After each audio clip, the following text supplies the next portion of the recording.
Hey warriors, imagine you're standing at the edge of tomorrow, holding the keys to your future happiness. But what if I told you that 6 invisible thieves are quietly stealing those keys from your pocket right now?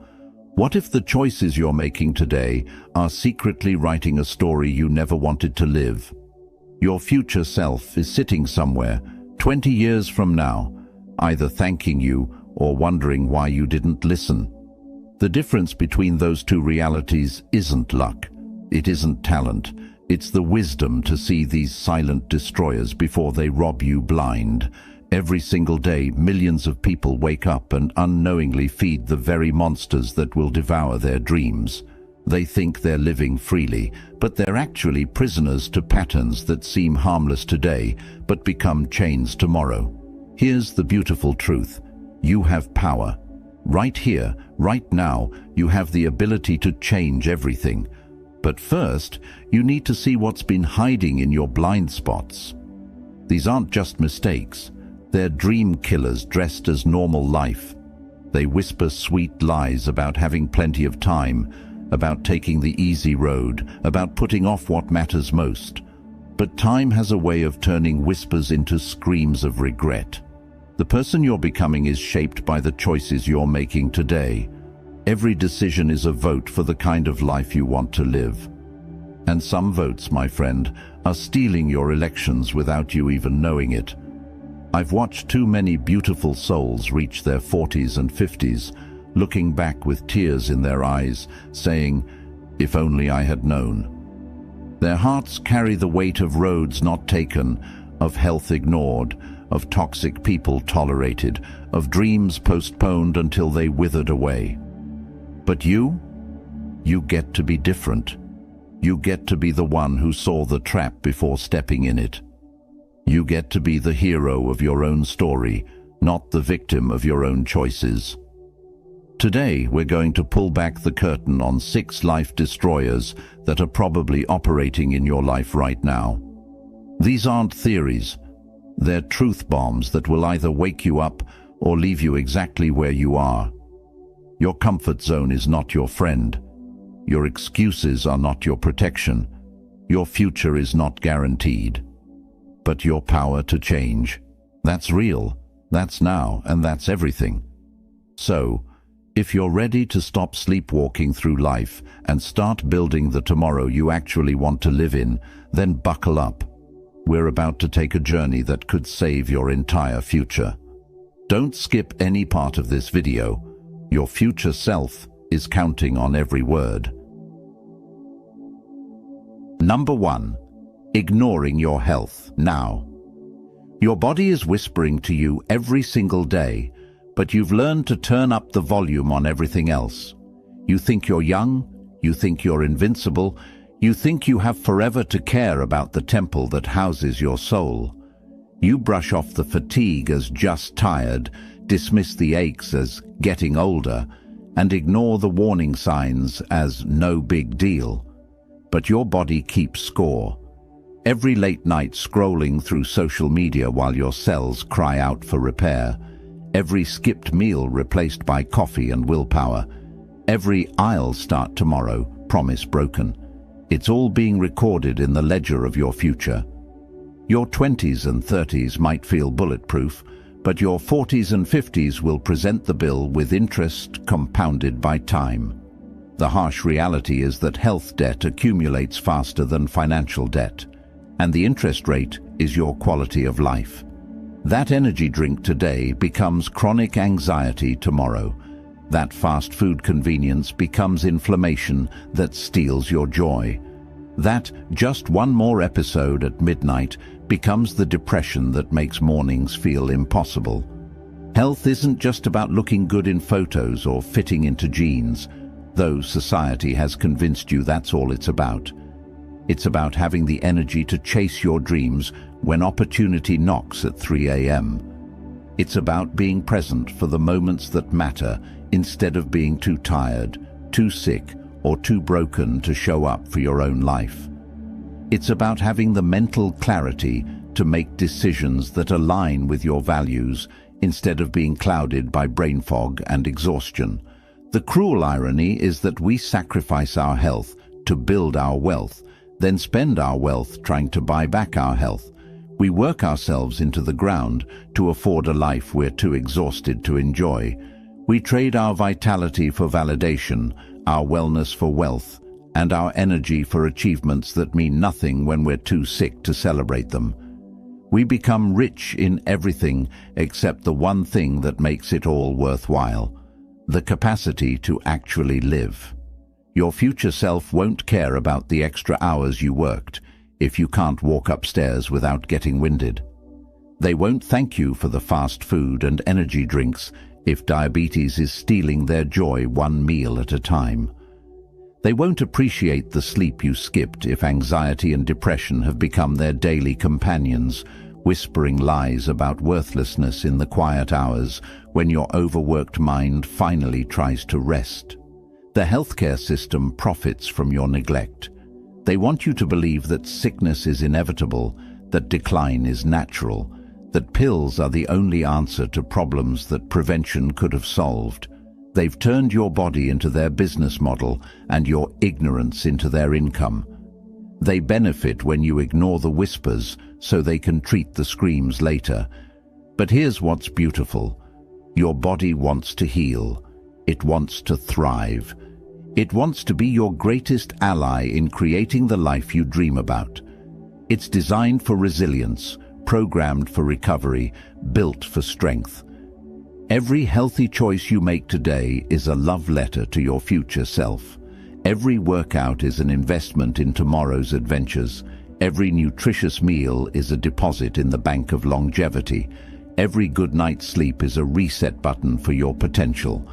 Your energy is your most precious currency, more valuable than money, more important than status, more critical than any achievement. Without it, money becomes meaningless paper you're too tired to spend. Relationships suffer under the weight of your exhaustion. Dreams crumble because you lack the strength to build them. Success without health is just a beautiful lie you tell yourself while your body dies slowly. The most successful people in the world, the ones who sustain their success, who enjoy their wealth, who maintain their relationships, understand that health is the foundation everything else is built on.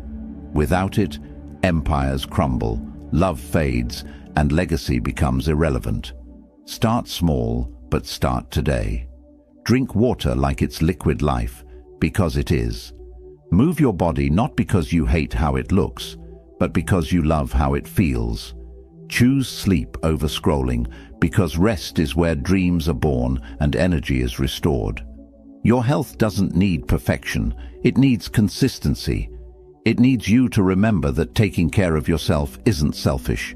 It's sacred. Treat your body like the miracle it is, because without it, warrior, you are nothing. Number 2, chasing everyone's approval.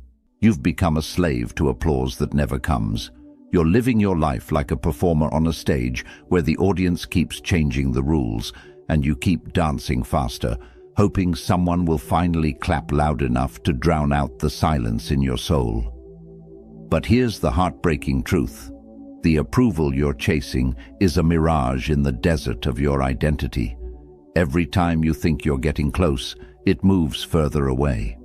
Every time you twist yourself into a pretzel to please someone else, you lose another piece of who you really are until you're left holding fragments of a person you don't even recognize. You were born with a unique song inside your heart, a melody that only you can sing.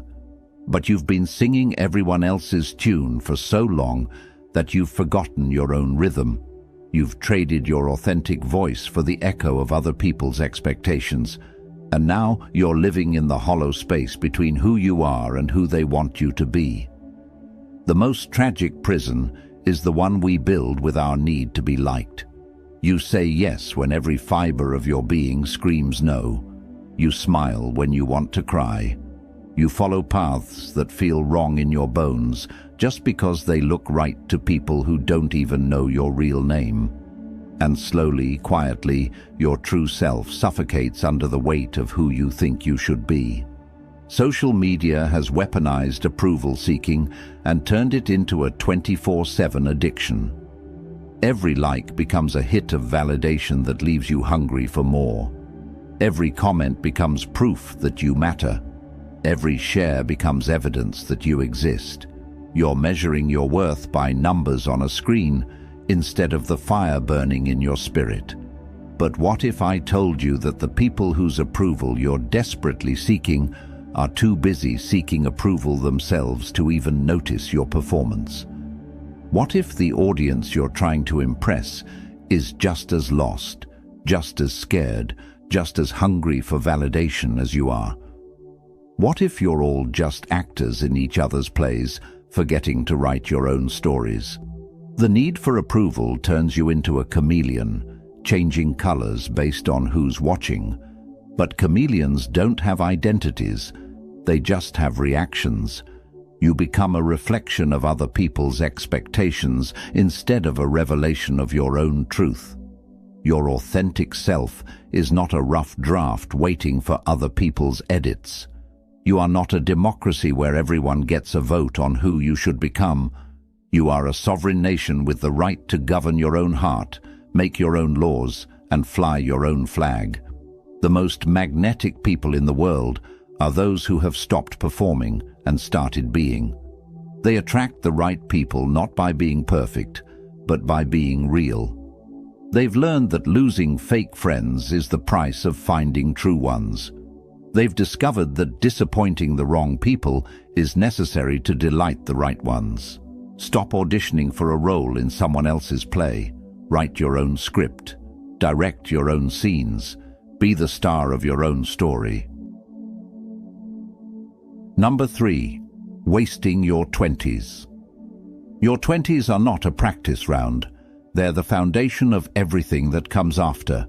But society has sold you a poisonous lie that these years are for figuring it out, for wandering aimlessly through life like a tourist in your own existence, for treating time like an endless resource you can spend as carelessly as pocket change. They've convinced you that your 20s are a dress rehearsal, a decade-long intermission before your real life begins.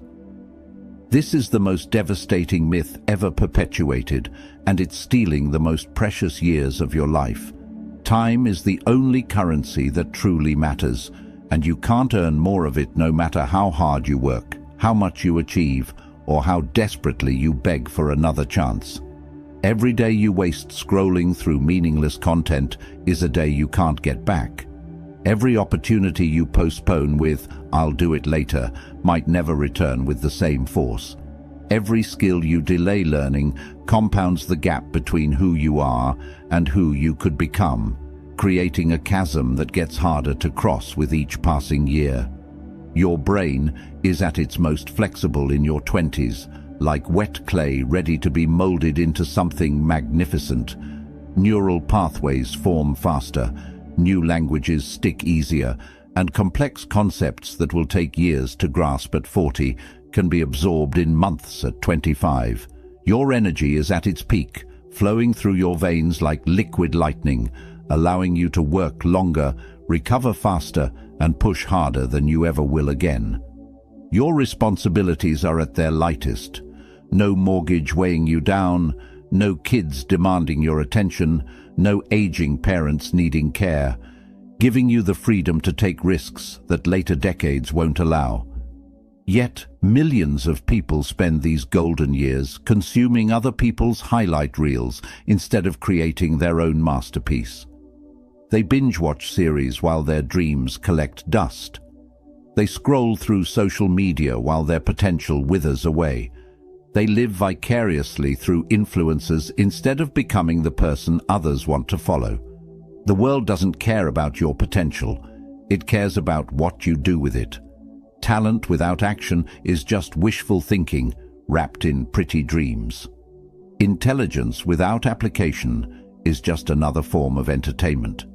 Dreams without deadlines are just fantasies that make you feel good while keeping you stuck in the same place year after year. Your 20s are when dreams either take flight or die from neglect, when potential either transforms into power or evaporates into regret. Every successful person you admire was building something in their 20s when their peers were partying away their futures. Warren Buffett was reading annual reports while his friends were reading comic books. Oprah was hustling in television while others were complaining about their jobs. Steve Jobs was building Apple in a garage while his generation was getting high and hoping for the best. Every master was practicing their craft when others were procrastinating on Netflix. Every leader was learning, growing, and failing forward when others were lounging in the comfort of mediocrity. The entertainment industry wants to keep you distracted because they profit from your wasted time, your shortened attention span, your addiction to instant gratification. They've turned your 20s into a decade of consumption instead of creation, of following instead of leading, of watching instead of doing. They want you sedated with content so you won't become competition. Your 30s will judge how you spent your 20s with the harsh clarity that only hindsight provides. Your 40s will inherit what your 20s created, either a foundation of skills, relationships, and achievements, or a desert of missed opportunities and could-have-beens. Your future success is being written right now in the small choices you make when no one is watching, in the discipline you show when motivation fails, in the standards you set when settling would be easier. But this isn't about perfection, it's about intention. It's about understanding that small actions repeated over time create extraordinary results that seem like magic to those who didn't see the daily work. Reading for 30 minutes a day instead of scrolling. Learning one new skill every quarter instead of making excuses. Building one meaningful relationship each month instead of collecting followers. Taking one step toward your dreams every single day instead of waiting for the perfect moment. Don't let your 20s be a decade you look back on with the bitter taste of regret. Your 20s are not a waiting room for your real life to begin. This is your real life. This is your time. This is your chance. Number 4, keeping toxic people around. You think loyalty means staying. You think love means enduring. You think friendship means accepting poison disguised as companionship. But some of the people closest to you are slowly murdering your peace. One conversation at a time, one criticism at a time, one manipulation at a time. Toxic people are emotional vampires who feed on your energy and leave you spiritually anemic. They disguise their cruelty as honesty, calling their attacks just being real. They wrap their manipulation in the language of care, saying, "I'm only telling you this because I love you," while they systematically destroy your confidence.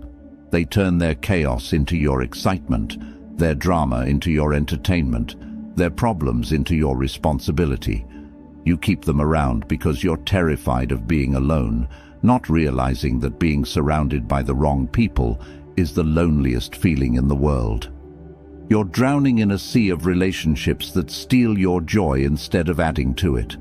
You're suffocating in connections that demand everything from you while giving you nothing but heartache in return. These people don't accidentally hurt you. They strategically diminish you. They've studied your vulnerabilities like a scientist studies a specimen, and they use that knowledge to keep you small. They celebrate your failures with hidden smiles and minimize your victories with calculated comments. They plant seeds of doubt in your mind and water them with daily criticism until your self-worth withers away. The most dangerous toxic people are those who love you just enough to keep you hooked, but hurt you just enough to keep you desperate. They give you crumbs of affection and call it a feast. They offer you conditional love that comes with a price tag, your freedom, your dreams, your peace of mind, and call it loyalty. They've convinced you that their mood is your responsibility, that their happiness is your job, that their problems are your fault. They've made you the manager of their emotions, while they take no accountability for how their actions affect yours. You walk on eggshells in your own life, constantly adjusting your behavior to avoid their explosions. Your energy is sacred. Your peace is priceless. Your mental health is not a sacrifice you should make to keep someone else comfortable in their dysfunction. The people in your life should add chapters to your story, not edit it into something unrecognizable. They should celebrate your growth, not sabotage it. Cutting toxic people out isn't cruel, it's courageous. It's not abandonment, it's self-preservation. It's not giving up on them, it's refusing to give up on yourself. Sometimes love looks like walking away from people who are determined to destroy what you're trying to build. You deserve relationships that heal your wounds, not create new ones. You deserve people who celebrate your light instead of trying to dim it. You deserve love that lifts you up instead of tearing you down. You deserve friends who want to see you win, not people who secretly hope you lose. Stop watering dead flowers. Stop trying to save people who are drowning you. Stop setting yourself on fire to keep others warm. Your life is too precious to be collateral damage in someone else's unhealed trauma. Number 5. Refusing discipline. Freedom without discipline is just chaos with a prettier name. You think structure is a prison, but the lack of it is the real cage that traps you in mediocrity. You think discipline steals your joy, but undisciplined living steals your future one lazy choice at a time. Every successful person you admire has made discipline their closest friend and most trusted advisor. They've learned that the pain of discipline weighs ounces, but the pain of regret weighs tons. They choose temporary discomfort over permanent disappointment. They embrace the sting of growth over the ache of stagnation. You want the results that disciplined people get, but you want to live like undisciplined people do. You want the sculpted body of someone who exercises religiously while living like someone who treats their couch like an altar. You want the financial success of someone who saves and invests consistently while expecting money to fall from the sky into your unprepared hands. You want the expertise of someone who practices daily while hoping talent alone will carry you to greatness. Discipline isn't about punishment. It's about self-respect. It's about keeping sacred promises to yourself. It's about treating your future self as someone you actually care about instead of a stranger you'll never meet. It's about understanding that every choice you make is either building the life you want or destroying the life you could have. Every time you choose comfort over growth, you're stealing from tomorrow's version of yourself. Every time you snooze instead of getting up to chase your dreams, you're teaching yourself that your goals aren't worth temporary discomfort. Every time you choose easy over necessary, you're building a life you don't actually want to live, but feel powerless to change. The undisciplined life looks fun from the outside. Sleeping in, eating whatever you want, doing what feels good in the moment. But it's torture on the inside.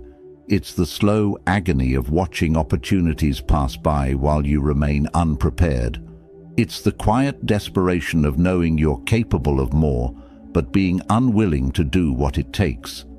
It's the hollow feeling of reaching the end of another day with nothing to show for the time you can never get back. Society profits from your lack of discipline. They want you distracted, comfortable and consuming. They want you addicted to instant gratification because disciplined people are harder to control.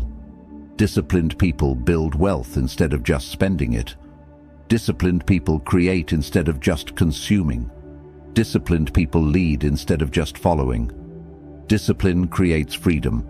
The freedom to pursue your dreams because you've built the skills to achieve them. The freedom to say no to things that don't matter because you've said yes to things that do. The freedom to live on your own terms because you've done the work to earn that right. Start small, but start today. Keep one promise to yourself and then another. Build the muscle of self-trust, one choice at a time. Discipline isn't about perfection. It's about consistency. It's about showing up for yourself even when motivation has left the building. Your future is being built or destroyed by your daily habits. The question isn't whether you have time for discipline, it's whether you have time for the regret that comes without it. Number 6. Thinking money doesn't matter. You've been taught that wanting money makes you shallow, that caring about wealth makes you greedy, that financial success somehow corrupts your pure and noble soul.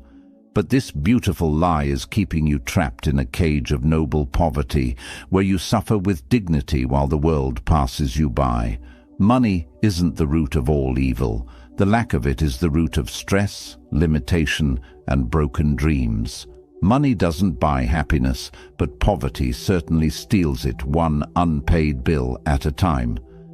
Financial struggle doesn't build character, it builds anxiety that gnaws at your peace, sleepless nights that steal your rest, and relationships strained by the constant weight of worry.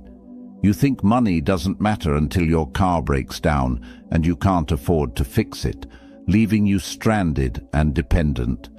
You think money doesn't matter until someone you love desperately needs medical care you can't provide, and you have to watch them suffer while you feel helpless. You think money doesn't matter until you're 65 with no savings, depending on others for your survival, having become a burden instead of a blessing. Money is freedom disguised as paper and digits. It's the freedom to choose your work based on passion instead of desperation. It's the freedom to help others without sacrificing yourself. It's the freedom to say no to opportunities that drain your soul and yes to ones that feed it. It's the freedom to travel, to learn, to experience life instead of just surviving it. The wealthy understand that money is a tool, not a master. They use it to build the life they want, instead of being used by the lack of it. They've learned that being broke doesn't make you spiritual, it just makes you broke, stressed, and limited in your ability to serve others. The education system deliberately keeps you financially illiterate because they want workers, not wealth builders. They want people who trade time for money instead of creating systems that generate wealth while they sleep. They want consumers who spend their entire lives making other people rich instead of creators who build their own empires. Your relationship with money is a mirror of your relationship with yourself.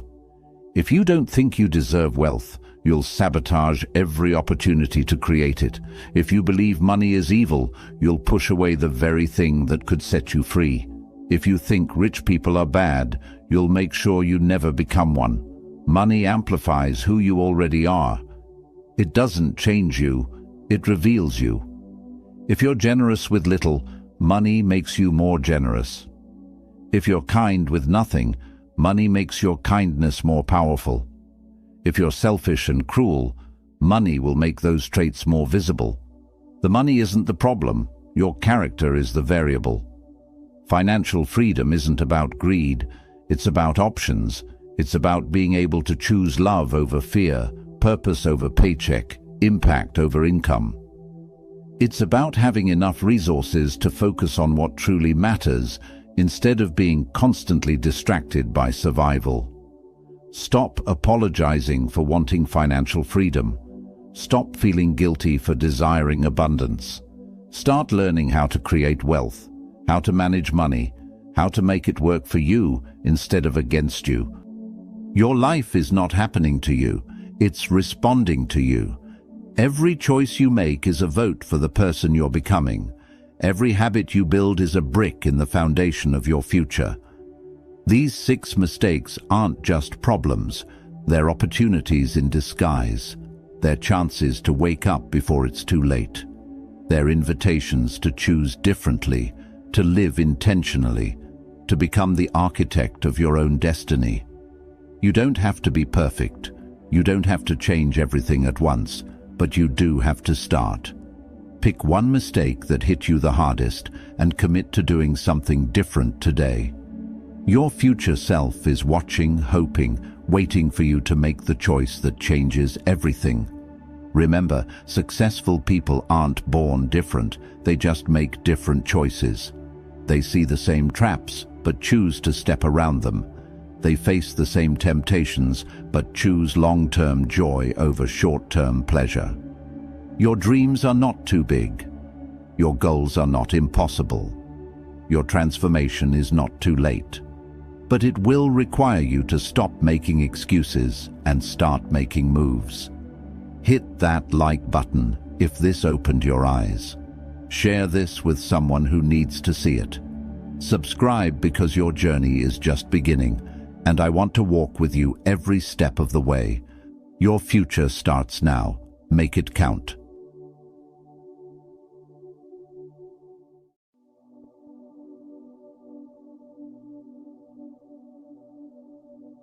Hey, beautiful souls! It took me 10 years to learn this, but I will teach it to you in 30 minutes. Life waits for nobody. The sun rises, the world moves, and whether you are ready or not, time keeps flowing like a river that never stops. Every morning you open your eyes is a reminder that you are still in the race. But it is also a warning that if you don't get up and move, life will leave you behind. Think about it. People we once knew have gone their own way. Jobs we thought would last forever, vanished. Moments we thought were permanent are just memories now. The world doesn't pause when you're tired, it doesn't slow down when you're heartbroken, and it certainly doesn't stop when you're lazy. This is why mornings matter so much. Each morning is a chance to decide who you will be today. Will you be the person who repeats yesterday's mistakes, or will you rise stronger and more determined? The truth is harsh but freeing. No one cares.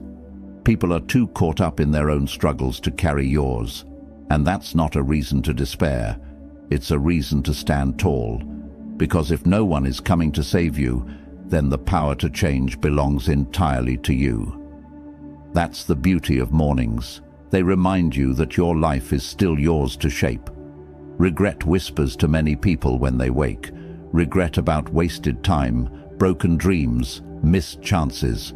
But regret is useless unless you turn it into fuel. Don't look at your past as a prison. Look at it as a teacher. Every mistake you made is a lesson carved into your memory, and every failure is a push toward becoming wiser. The morning is your daily chance to take those lessons and say, I will not repeat what broke me. I will build something stronger. But here is the warning. If you don't get up and build your dream life, someone else will hire you to build theirs. That's the law of life. If you drift, if you remain unfocused, if you keep waiting for a perfect moment, it will never come. You'll spend your years working for someone else's vision while your own slowly fades away. The morning gives you a choice. Be the architect of your destiny or remain a worker in someone else's. And in this journey, silence is your ally.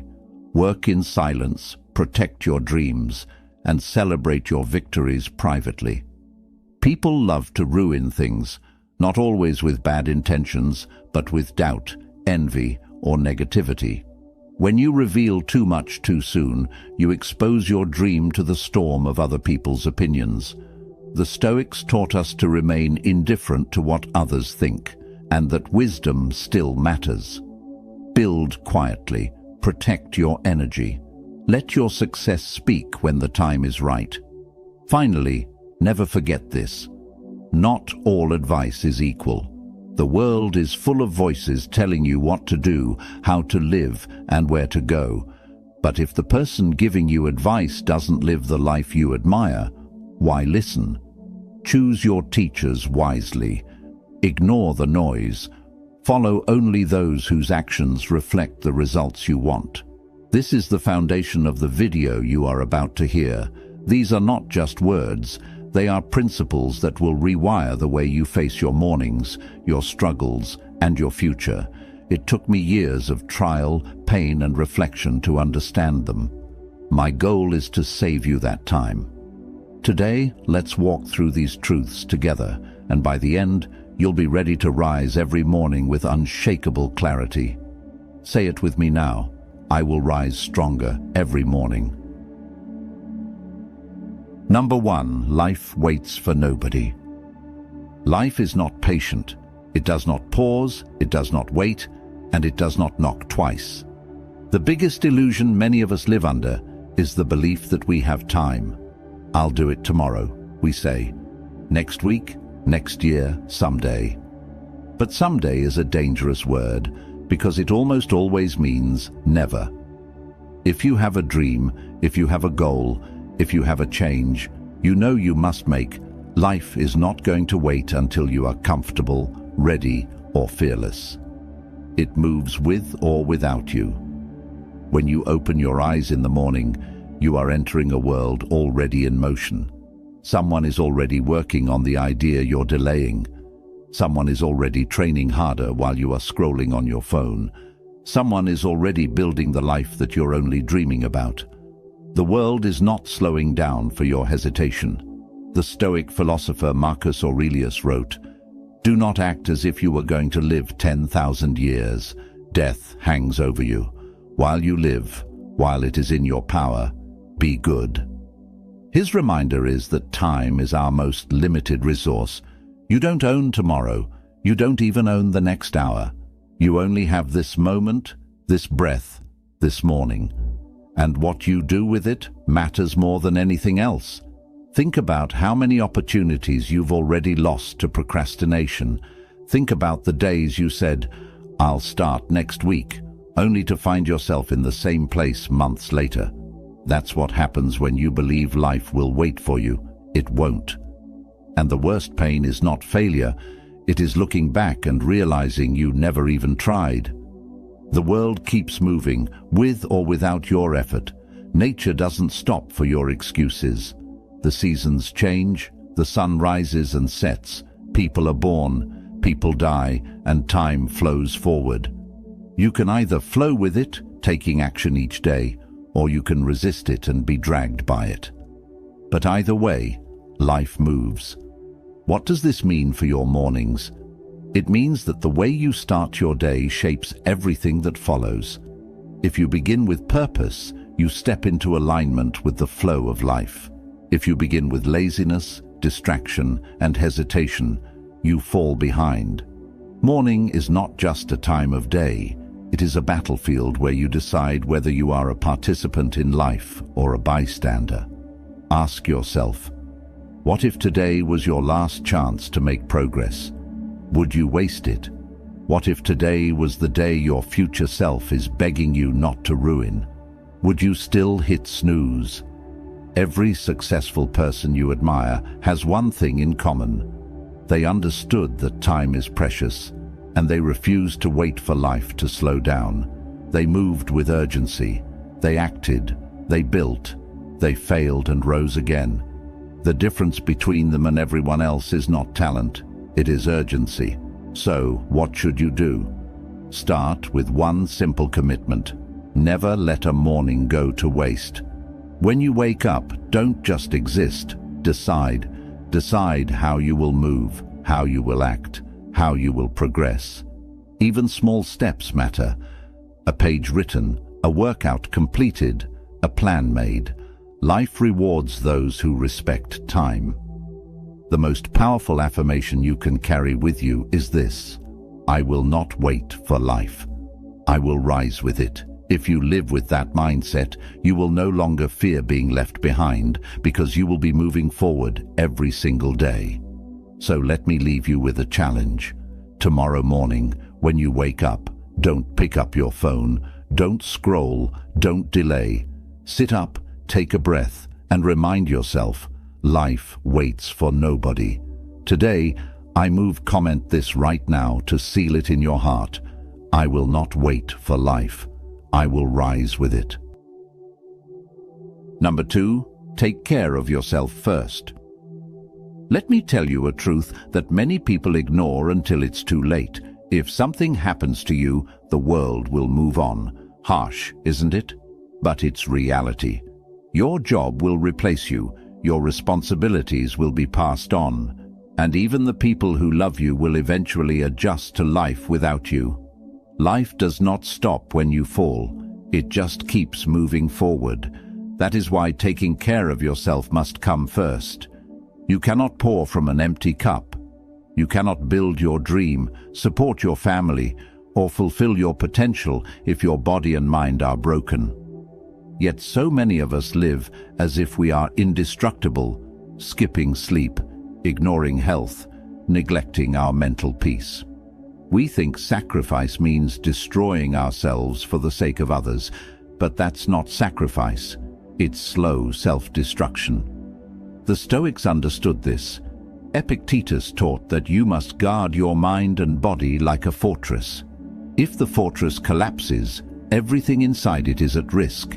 In the same way, if you collapse, your dreams, your goals, and your loved ones all suffer. So, the first responsibility you have each morning is to take care of you. Ask yourself, what is the point of working tirelessly for wealth if you are too sick to enjoy it? What is the point of chasing your dreams if your body breaks before you can reach them? True discipline is not only about hard work, it is about smart work. And smart work begins with self-care. So, what does this look like in practice? It means respecting your body as the vehicle of your destiny. Fuel it with good food, not poison. Strengthen it with movement, not neglect. Rest it with sleep, not endless scrolling. And sharpen your mind with silence, not noise. These habits may seem small, but together they form the foundation of greatness. Think of your morning as the launchpad of your day. If you start with chaos, rushing, skipping meals, drowning in stress, you set the tone for more chaos. But if you start with order, hydration, movement, calm reflection, you step into the world prepared. Many people ignore self-care because they believe it is selfish. But let me turn that around. It is selfish to neglect yourself. Why? Because when you break down, the people who depend on you will suffer. Your family, your friends, your mission, they all need you strong. Taking care of yourself is not selfish. It is the most responsible act you can commit to. Marcus Aurelius reminded himself, "You have power over your mind, not outside events. Realize this, and you will find strength." This means protecting your mental state is just as important as protecting your body. Each morning, check your thoughts. Are you filling your mind with negativity before the day even begins? Or are you filling it with purpose and clarity? Imagine this. Two people wake up at the same time. One rolls over, scrolls social media, and fills their mind with envy and distraction. The other drinks water, stretches, breathes deeply, and sets an intention for the day. Who do you think will handle life better? Who will stay grounded when the storms come? That's the power of morning self-care. It gives you a shield before the battles even begin. So let this be your commitment. Stop waiting until crisis forces you to care for yourself. Don't wait for burnout, sickness, or heartbreak to remind you how fragile you are. Build habits now that protect you for years to come. Every morning, ask, what can I do today to strengthen myself? And then do it. Because here's the truth. Life waits for nobody. But if you take care of yourself, you can move with it, not against it. You can keep up with the flow instead of being crushed by it. Say this with me and drop it in the comments. I will take care of myself first, because my dream depends on it. Number 3. Don't regret. Learn and move forward. Regret is one of the heaviest chains a person can carry. It drags behind you, slowing every step, whispering in your ear that you should have done better, that you wasted time, that you are already too late. But here's the truth. Regret is useless unless you turn it into fuel. How many mornings have you woken up replaying your mistakes, thinking about the job you didn't take, the relationship you ruined, the opportunities you let slip away? That's the trap of regret. It convinces you that the past is still alive, when in reality, It's already gone. You can't go back. You can't rewrite it. You can only learn from it. The Stoics were crystal clear about this. Epictetus said, "We suffer more often in imagination than in reality." Regret is exactly that, suffering in your imagination, creating pain out of what no longer exists. The past is a closed book. The only power it holds is the lessons you extract from it. Instead of asking, "Why did this happen to me?" ask, "What did this teach me?" That shift changes everything. Every failure becomes a lesson. Every heartbreak becomes wisdom. Every wasted year becomes a teacher that pushes you to stop wasting the next one. But here's the danger. Regret doesn't just hold you down, it blinds you to the present. You're so focused on what you lost that you miss what's in front of you right now.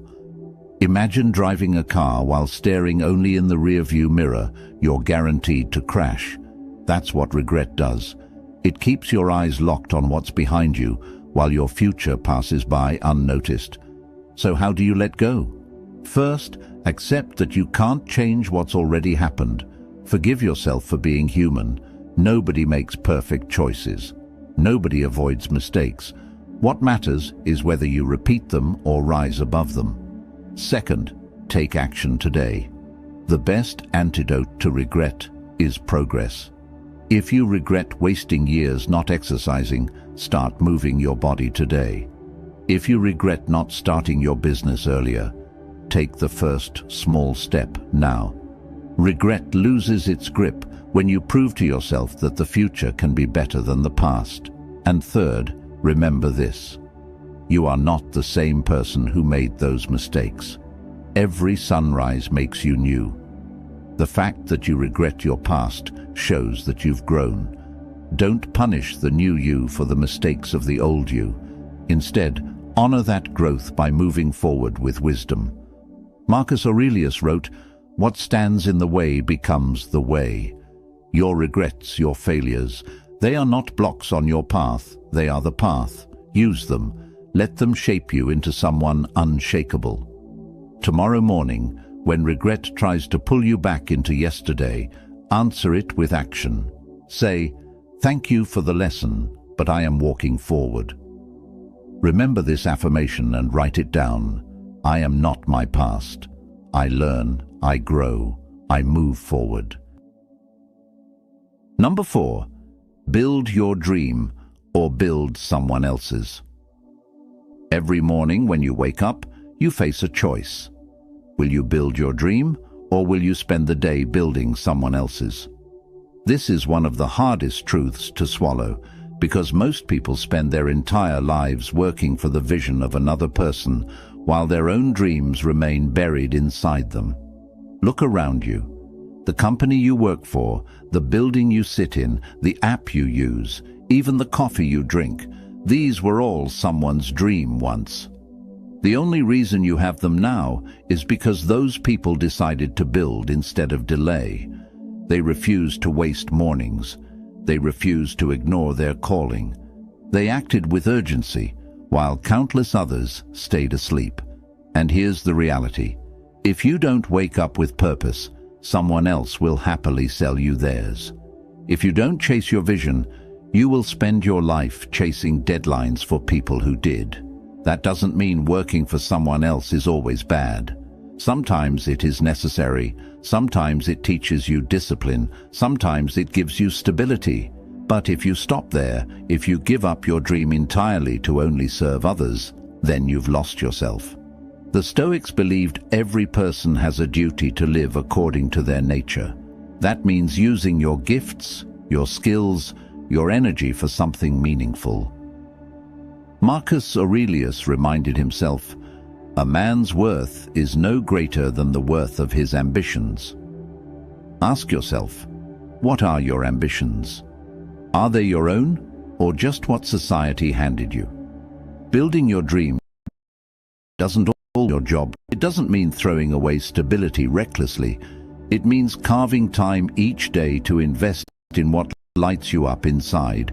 Write that book before work. Start that small business on the side. Learn that skill after hours. The point is not how fast you move. It's that you move at all. Because every morning you delay, your dream gathers dust while someone else's grows stronger. Think of mornings as stolen time. When the world is quiet, before obligations rush in, you have a sacred window to plant seeds for your future. Most people waste this window on distractions, but builders, dream chasers, use it to create. That's why morning routines are so powerful. They allow you to put your dream first, before the noise of the world swallows you. And let's be clear, building your dream is not easy. You will face doubt, fear, exhaustion, and failure. But you know what's harder than building your dream? Spending 40 years building someone else's, only to realize you never tried to build your own. That's a pain too heavy for the soul. So ask yourself every morning, whose dream am I building today? And if the answer isn't yours, then find a way, no matter how small, to invest in yourself. It may be an hour, it may be 20 minutes, it may be a single page or a single step. But do it, because if you don't, nobody else will. Affirm this truth right now. I choose to build my dream, one morning at a time. Number 5, work in silence, celebrate in private. In a world that rewards noise, silence is power. Everywhere you look, people are shouting their plans, their goals, their dreams. They announce what they're going to do before they've even taken the first step. But here's the danger. When you reveal too much too soon, you invite doubt, envy, and sabotage into your life. That is why one of the greatest lessons I learned is simple. Work in silence, celebrate in private. When you keep your dreams quiet, you protect them. Think of them like seeds in the soil. If you dig them up too often to show others, they never grow roots. But if you water them quietly, patiently in private, they grow into something unshakable. People don't always want you to win. Sometimes, even those closest to you carry envy in their hearts. Not always out of malice, but because your progress reminds them of their stagnation. If you constantly announce your every move, you give them the chance to plant doubt in your soil. They'll say, "Are you sure you can do that? That sounds risky. What if you fail?" And those seeds of doubt can destroy your confidence before you've even started. The Stoics warned against living for the opinions of others. Epictetus taught that the more you seek approval, the less free you are. Silence frees you. It allows you to work without the weight of other people's expectations. It allows you to focus on progress instead of applause. Think of some of the most successful people in history. They didn't broadcast their plans to the world every morning. They built quietly, step by step, until their work spoke louder than words ever could.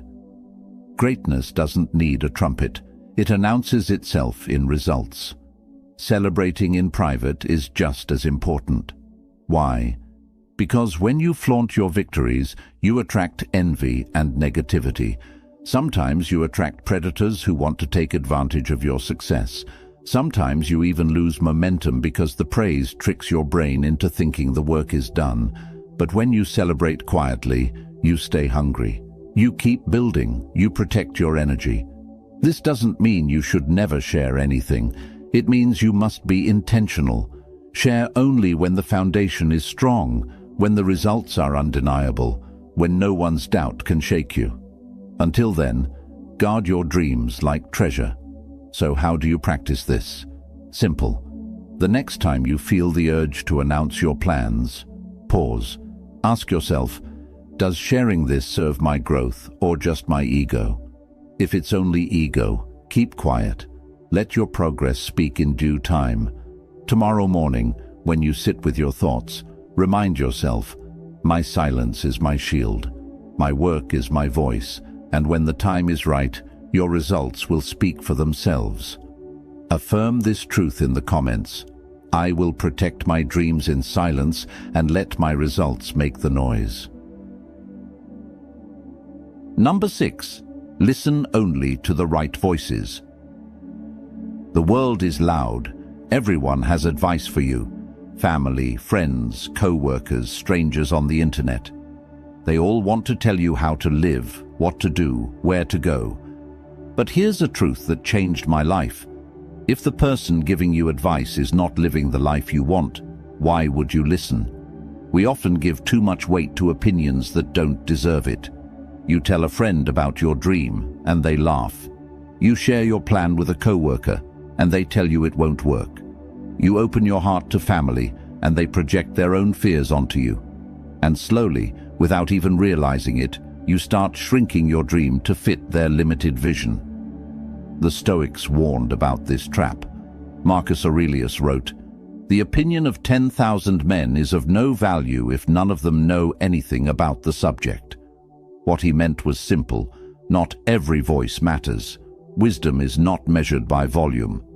Just because someone speaks loudly, confidently, or emotionally doesn't mean they are right. Think of it like this. Would you take financial advice from someone drowning in debt? Would you take health advice from someone who doesn't respect their own body?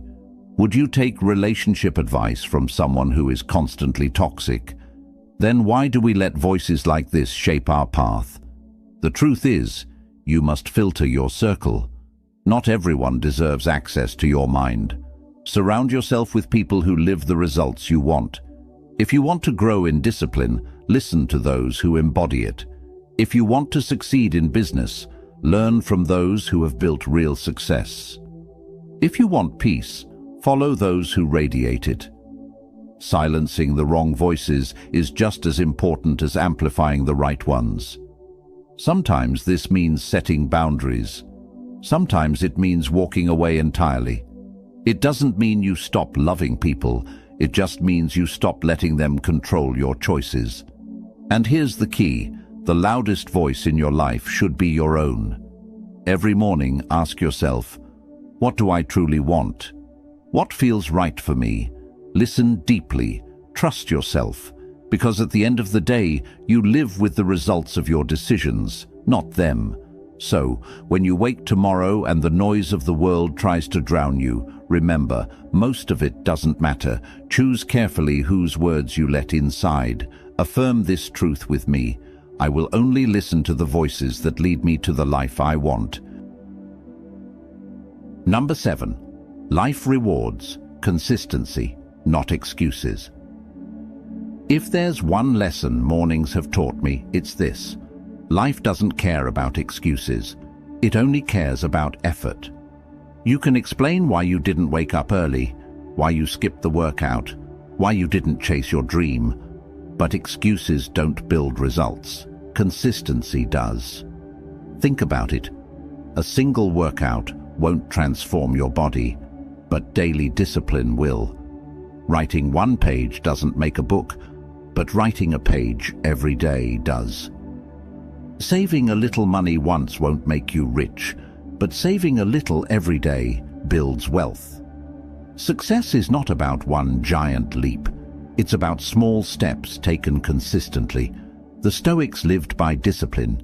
Seneca wrote, "It is not that we have a short time to live, but that we waste much of it. Every morning, wasted adds up.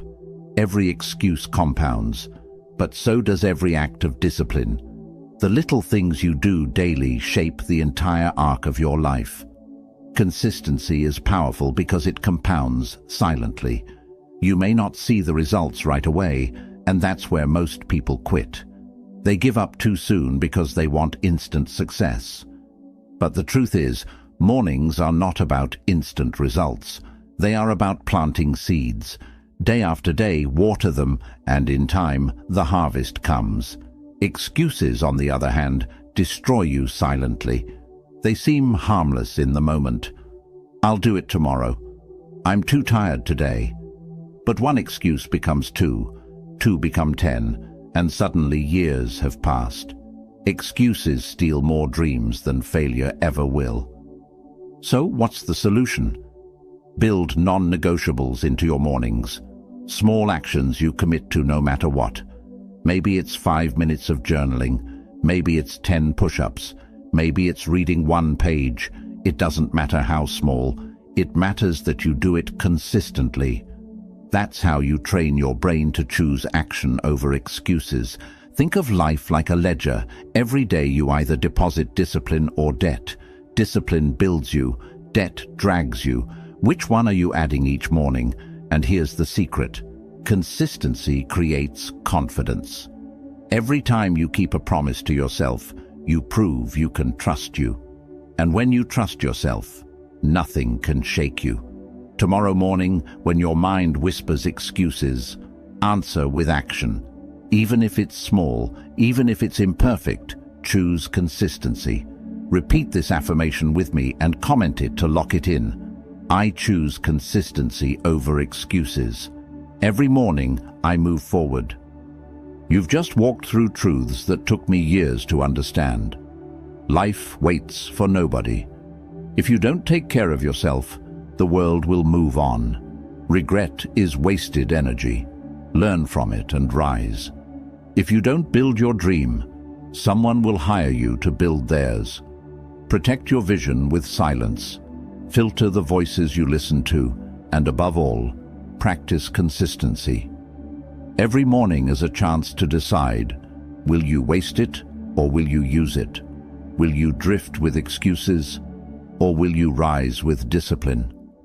The Stoics taught us that time is the one resource we can never get back. Once today is gone, it's gone forever. That's why mornings matter. That's why urgency matters. I can't make the choice for you. I can't walk your path. But I can remind you, you are not powerless. You are not stuck. Every sunrise is a second chance. You don't have to carry regret.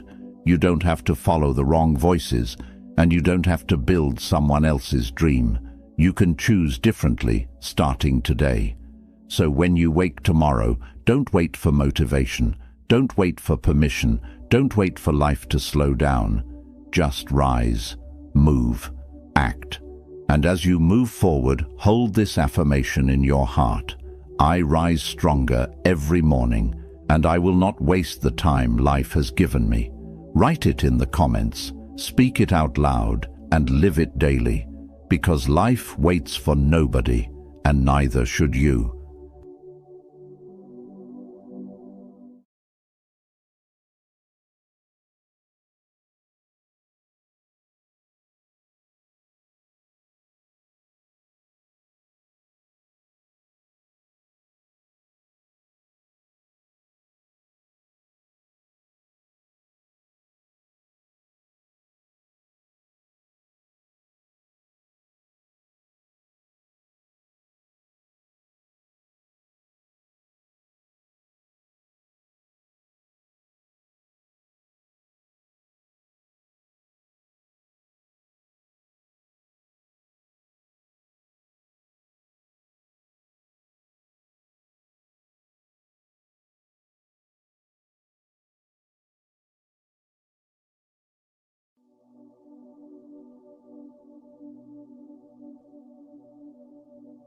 Hey warriors, focus is the sharp edge of life. Without it, even the strongest sword becomes dull. Without focus, your mind drifts like a boat without a compass, lost in endless waves of distractions. But when focus lives in your spirit, you can cut through noise, pierce through doubts, and create a life that feels powerful, purposeful, and unshakable. Most people are not defeated because they lack strength or intelligence. They are defeated because their focus has been stolen by noise, by temptations, by endless notifications, by other people's opinions, and by the trap of doing everything except what truly matters. The world is designed to scatter your attention. The Stoics knew this thousands of years ago. Marcus Aurelius once wrote, "You have power over your mind, not outside events." Realize this and you will find strength. Your focus is your power. It is your ability to direct your energy where it matters most. And when you master it, you are no longer a slave to chaos. You become its master. That is what this video is about. Reclaiming your power, sharpening your mind, and learning the Stoic path to focus so strong it feels like your soul is on fire with purpose. But understand this, focus is not just about working harder. It's not about sitting for endless hours without moving. Focus is about clarity. It is about knowing where your energy must go and refusing to let anything that doesn't matter steal it. Seneca said, "It is not that we have a short time to live, but that we waste much of it." When your focus is broken, your life feels wasted. But when your focus is whole, your life feels infinite. Imagine yourself as an archer. You have the bow, you have the arrow. The world around you is noisy, the crowd is shouting, the wind is pulling, doubts are whispering. But the Stoic way teaches you to silence the noise, to breathe, to see the target with absolute clarity, and to release your arrow without hesitation. That is focus. In the next 30 minutes, I will share with you 10 powerful Stoic-based truths that can increase your focus by 200%. These truths are not fantasies. They are built on timeless wisdom that can cut through today's distractions, just as they did in ancient Rome. Each truth will not only sharpen your attention but also give your life more meaning and direction. Just half an hour. Stay with me. And it could change the way you focus for the rest of your life. But I want you to remember this. Focus is a choice. Every single day, you must choose where your attention goes. And every choice you make builds your destiny. The great Stoic Epictetus said, "You become what you give your attention to." If your attention is on chaos, you become restless. If your attention is on anger, you become bitter. If your attention is on growth, you become unstoppable. So I ask you, where has your focus been? Has it been scattered, stolen by the world's noise? Or is it sharp, guarded, and directed like a warrior's blade? This video is here to remind you of your true strength, to teach you how to reclaim your attention and protect it like your life depends on it, because it does. Before we begin, I want you to promise yourself something, that you will not just watch this video but live it. Take these 10 truths and make them part of your daily life. And if you do, your focus will not only grow, it will transform you into someone unstoppable. Now, before we dive into the first truth, do me a favor, like this video, leave a comment, share it with someone who needs it, and subscribe to the channel. Don't skip any part of the end. Your mind opened like never before. Start your journey strong. Drop this in the comments. My focus is my power. Number 1. Guard your mind like a fortress. Your focus is only as strong as the walls you build around your mind. In ancient times, a city was only safe if its walls were unbroken. The Stoics believed the same about the human spirit. They taught that the greatest danger is not the attack of enemies outside, but the invasion of distractions within. Marcus Aurelius once warned himself, "You have been wandering. Now you must stop." He was reminding himself to return, to guard his attention, and not let his thoughts scatter like leaves in the wind. That wisdom is just as urgent today. Every beep, every buzz, every meaningless scroll on your screen is like a crack in your fortress wall. And when the walls break, your focus is stolen. Guarding your mind means creating boundaries. It means saying no more often than you say yes. It means deciding that your attention is sacred. Because here's the truth. If you don't protect your focus, someone else will use it for their gain. Companies are spending billions just to steal a second of your attention. Every click, every scroll, every next video is a chain around your ability to concentrate. A Stoic would tell you, protect your fortress. Limit what enters. Ask yourself before every distraction, will this help me become who I wish to be? If the answer is no, shut the gate. Because every time you give in, you are not just losing time, you are losing yourself. Practical wisdom can help you here. Create rituals that strengthen your mental walls. Begin your day in silence, not with your phone. Decide the 3 things that matter most today and build your focus around them. Keep a space free of noise, even if it's just a small corner of your room where your mind can breathe. The Stoics practiced moments of stillness daily, not as luxury, but as survival. When you guard your mind like a fortress, you no longer feel scattered. You feel strong. You feel unshakable. You are no longer at the mercy of distractions. You are the master of them. And when you master them, your focus doesn't just double, it multiplies. Claim this truth for yourself. Write it below. I guard my focus like a fortress. Number 2. Cut away what weakens you. Focus is not just about adding discipline, it is about subtracting distraction. A sculptor does not create a masterpiece by adding clay, he creates by cutting away everything unnecessary. The Stoics lived by the same principle. Epictetus said, "If you wish to improve, be content to be thought foolish and stupid by others." Why? Because people will never understand why you cut away what they cling to, but you must if you want focus. Think about your daily life. How many things do you carry that don't serve you? Endless group chats, toxic conversations, gossip, empty entertainment. These things don't just steal minutes, they steal your clarity. Focus thrives in simplicity. Chaos thrives in excess. And most people never reach their potential because they cannot cut away. This is why minimalism is not just about your closet or your desk. It is about your mind.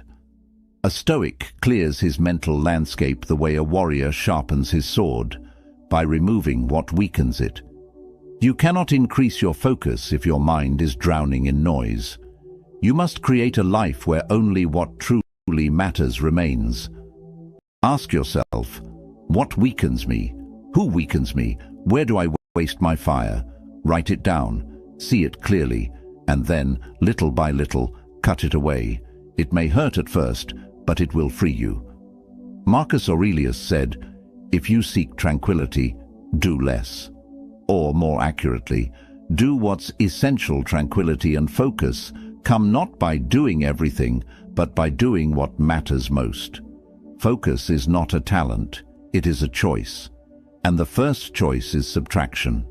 When you remove the unnecessary, you don't just gain time, you gain strength. Like a sculptor, your life becomes a masterpiece only when you cut away the excess. Number 3, master the power of single tasking. The modern world glorifies multitasking, but multitasking is the enemy of focus. Your mind is not a juggler, it is an arrow, and an arrow cannot strike 2 targets at once. Seneca warned, "To be everywhere is to be nowhere." When you scatter your attention, you lose your depth. You may touch many things, but you master none. The Stoics were masters of presence. They taught that to live fully is to give yourself entirely to this moment, to this task, to this breath. And if you can do that, your focus becomes unstoppable. Imagine writing with your full attention, not half of it. Imagine listening to someone with your entire presence, not with your eyes on your phone. Imagine working on your dream with no divided energy. That is single tasking. Science now proves what the Stoics already knew. The brain is not built for multitasking. Every switch in attention burns energy and leaves you weaker. Every time you divide yourself, your focus fragments.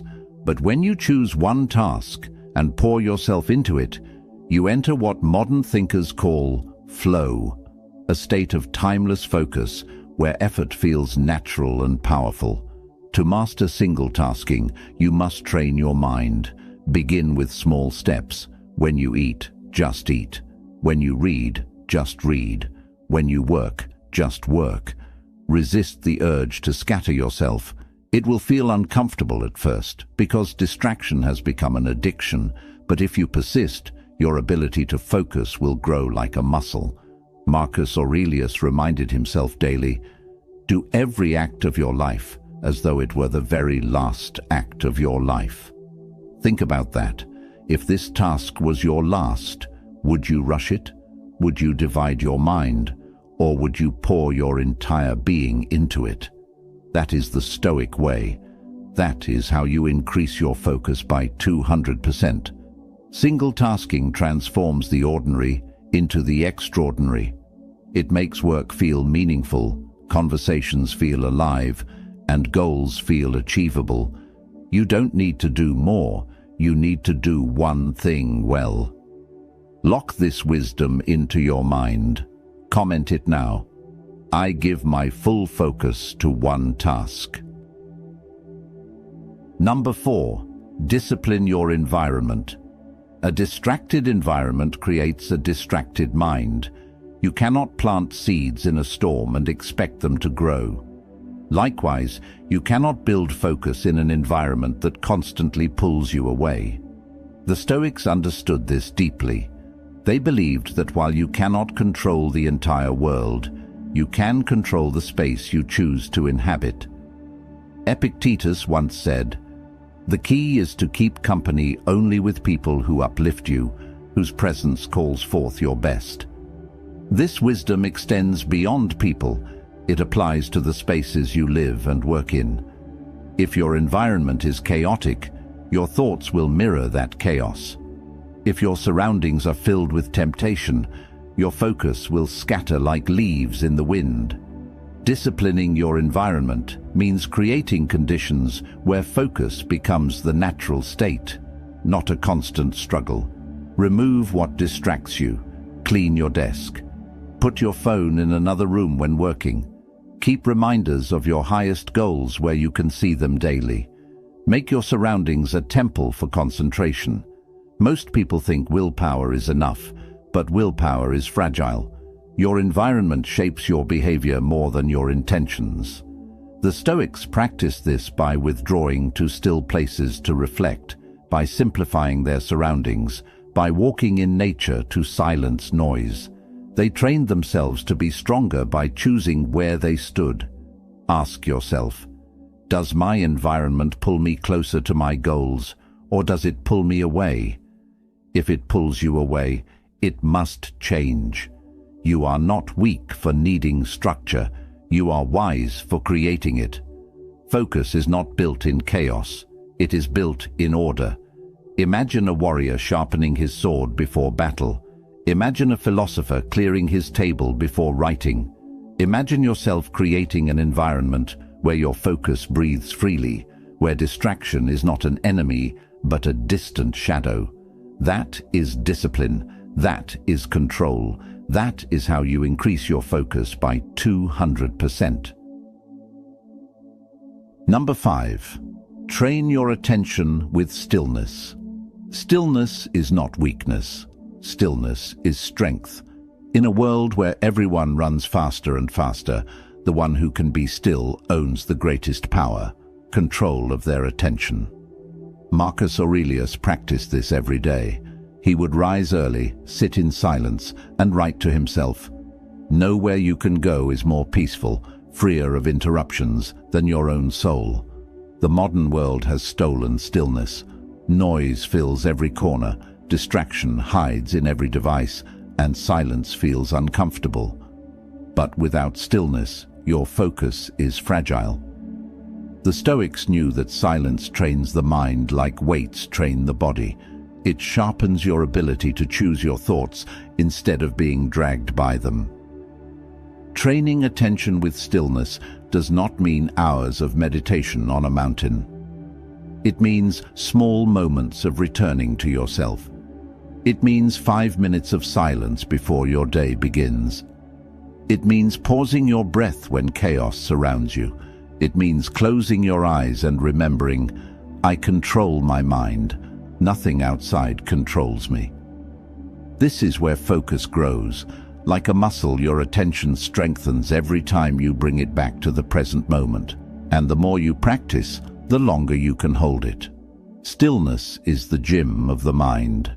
Practical Stoics created exercises, visualizing challenges before they arrived, imagining worst outcomes so fear would lose its power, sitting in silence to remember what truly mattered. These weren't rituals for comfort, they were training grounds for focus. And today, they remain just as powerful. Try this. Once a day, put everything away. No phone, no noise. Just sit in silence for 5 minutes. Let your thoughts run wild, then gently return them to one point: your breath, your purpose, your work. At first, your mind will resist. But soon, you will feel a new strength rising inside you, the strength of unshakable focus. Stillness is not absence, it is presence. It is the power to return to yourself, to reclaim your mind, and to direct it where it belongs. In stillness, you train your focus, and when your focus is trained, it becomes a weapon. Make this your promise. Write it below. I train my focus through stillness. Number 6. Turn obstacles into focus fuel. Distraction doesn't only come from pleasures, it comes from problems. Pain, frustration, and obstacles can scatter the mind faster than anything else. When life gets hard, most people lose focus. They drown in their emotions, give up their clarity, and let chaos take the driver's seat. But the Stoics discovered a different path: to use obstacles as fuel for focus. Marcus Aurelius declared, "The impediment to action advances action. What stands in the way becomes the way." This is one of the most powerful Stoic truths. The very things that distract most people can become your source of strength if you change your perspective. Think of it like fire. Wood thrown into flames doesn't put them out. It makes them burn hotter. The same is true for your focus. If something painful or difficult enters your life, don't let it scatter you. Use it as a sharpening stone. Let it remind you why your focus matters even more. For example, when someone doubts you, don't waste your attention on anger. Channel it into your work. When a problem arises, don't drown in frustration. Direct your focus to the solution. When life tests you, don't scatter your mind, sharpen it. Every obstacle can either destroy your focus or increase it. The choice is yours. This mindset requires practice.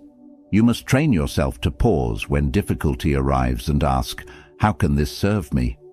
How can this challenge make my focus stronger? Slowly, you will begin to notice that every problem sharpens your discipline. Every setback increases your clarity. Every obstacle fuels your fire. The world is full of distractions disguised as problems, but when you learn to flip them, they become power. And once you master this, your focus is no longer fragile. It becomes indestructible. Number 7. Live by daily rituals, not random impulses. The distracted mind lives by impulse. It does whatever feels urgent in the moment, chasing one thing after another in depth. But the focused mind lives by ritual. The Stoics believed that order in daily life created freedom in the spirit. Epictetus taught, "First say to yourself what you would be, then do what you have to do." Rituals are anchors. They ground you when the waves of distraction pull.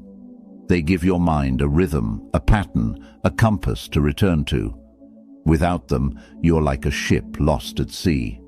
With them, you're guided to your destination. Think of the small daily rituals that can shape your focus. Waking early with intention, journaling for clarity, practicing silence before work, setting aside fixed hours for deep tasks, reviewing your day each evening. These may seem small, but over time they create a mental discipline that no distraction can easily break. Most people wait for motivation, but motivation is unreliable. Rituals do not rely on feelings, they rely on discipline. When you live by ritual, focus becomes automatic. Your mind knows what to do, when to do it, and why it matters. The Stoics practiced morning rituals to prepare their minds for the day's storms, and evening reflections to strengthen their wisdom. They lived with rhythm, not randomness. And this rhythm allowed them to stay calm and focused even when the world collapsed around them. Ask yourself, what rituals can protect my focus? What habits can anchor me daily? Start small. Even one ritual, done consistently, builds strength. And as you add more, your focus will multiply. Rituals are not prison, they are freedom. They are not chains, they are wings. Because when you live by ritual, you no longer depend on fleeting impulses. You depend on the strength of your discipline, and that discipline will increase your focus by 200%. Number 8. Control your inner dialogue. Your focus doesn't only get stolen by the world outside, it also gets stolen by the voice inside your head. Doubts, fears, overthinking, and endless inner chatter can drain your attention faster than any distraction. The Stoics knew this. They trained themselves to master their inner dialogue because clarity outside always begins within. Epictetus said, "It's not what happens to you, but how you react to it that matters. And your reaction begins with your thoughts. If your inner dialogue is chaotic, your focus will be chaotic. But if your inner dialogue is steady, your focus becomes unshakable." Most people let their minds wander aimlessly. They argue with themselves. They replay old mistakes. They imagine fears that haven't even happened. But every time you do this, your attention leaks like water from a broken jar. Focus requires you to repair that jar, to choose your thoughts carefully. You must become the master of your inner voice. When negative thoughts arise, don't wrestle with them, replace them. Instead of, "I can't do this," say, "I will stay with this until it is done." Instead of, "I'm overwhelmed," say, "I'll take one step at a time." This is not blind positivity, it is Stoic training. It is giving your mind words that strengthen your focus, not weaken it. The Stoics practiced this through journaling. Marcus Aurelius wrote daily to himself, not for the world, but to shape his inner dialogue. He reminded himself of what mattered and silenced the noise within. You can do the same. Write your fears, write your doubts, then replace them with truths that focus you. Your inner dialogue is either your prison or your weapon. If you master it, your focus will not be broken by fear or doubt. It will stand strong. Number 9. Strengthen focus through the body. Focus is not only mental, it is physical. A tired body cannot hold a sharp mind. A restless lifestyle creates a restless spirit. The Stoics treated the body as a servant of the mind, and they trained it with discipline so it could serve focus. Seneca reminded himself, "We should treat the body rigorously, that it may not be disobedient to the mind." This was not vanity, it was wisdom. A weak, distracted body weakens the mind. A trained body strengthens the mind. Think of it this way: your brain is not separate from your body. Sleep, nutrition, and movement all affect your ability to focus. If you eat poorly, sleep little, and move rarely, your attention will scatter no matter how hard you try. But if you discipline your body, your focus will rise naturally. This doesn't mean extreme routines, it means balance. Sleep at proper hours. Exercise daily, even for 20 minutes. Eat foods that sharpen, not dull, your energy. Walk in fresh air. Breathe deeply. These simple practices make your focus unbreakable because they remove the fog of fatigue. The Stoics often walked in nature, trained their bodies with discipline, and lived simply so their minds could remain clear. They understood that the mind cannot be free if the body is in chains. Your focus is not just in your mind, it is in your muscles, your breath, your habits. Strengthen the body and the mind will follow. Number 10. Live each day as if focus decides everything. The greatest lie people whisper to themselves is this: I'll focus tomorrow. But tomorrow is a thief. It steals silently, promising abundance while leaving only regret. The Stoics understood this deeply. Marcus Aurelius, in his Meditations, reminded himself with unshakable clarity, "You could leave life right now. Let that determine what you do and say and think." Focus is not something you prepare for someday. It is not a tool to pick up when life feels convenient. It is the way you live now. Every day of lost focus is not just a day wasted. It is a fragment of your life you will never reclaim. Distraction steals more than minutes. It steals meaning. It empties your purpose, leaving you scattered, restless, and unfulfilled. If you live each day with scattered attention, then your life will reflect that same scattering. Pieces of effort, half-done dreams, forgotten goals. But if you live as though focus decides everything, as though each moment carries weight, then your life will grow sharp, powerful, and deeply meaningful. This truth is not about rushing through your days. Stoic focus was never about frantic speed. It was about deliberate living. It was about standing in the present moment with strength and asking yourself, what deserves my attention today? Then guarding that answer with everything you have. Focus is not found by accident. It is protected, cultivated, defended. Imagine each morning beginning not with noise, but with clarity. You wake and ask, what truly matters today? That one question shapes your discipline. And at night, you look back and ask, did I give my best attention to what mattered most? If the answer is yes, you live with peace. If the answer is no, you rise the next day with renewed determination. That is how focus grows, not through fantasy, but through daily practice. The Stoics lived with urgency because they never assumed they had endless time. Seneca wrote, "It is not that we have a short time to live, but that we waste much of it." When you carry this truth in your heart, you no longer postpone your attention. You do not say tomorrow. You do not wait for the perfect conditions. You focus today, because today is all you ever truly have. Living this way transforms how you see the world. Suddenly, distractions lose their power. That notification, that idle scrolling, that meaningless noise, they shrink in importance when measured against the brevity of life. You realize your attention is your most sacred currency. And when you spend it on what matters, life itself becomes richer. Every day becomes an act of urgency, not panic, but purpose. Urgency to live fully, to act deliberately, to focus with intention. This urgency sharpens your clarity and fuels your fire. And as days turn into months and months into years, you will look back and see not a scattered existence, but a life of focus, strength, and meaning. So, do not wait for tomorrow. Do not let distractions steal what cannot be returned. Live as if focus decides everything, because it does. Seal this Stoic wisdom. Comment it now. Today, I live with focus and urgency.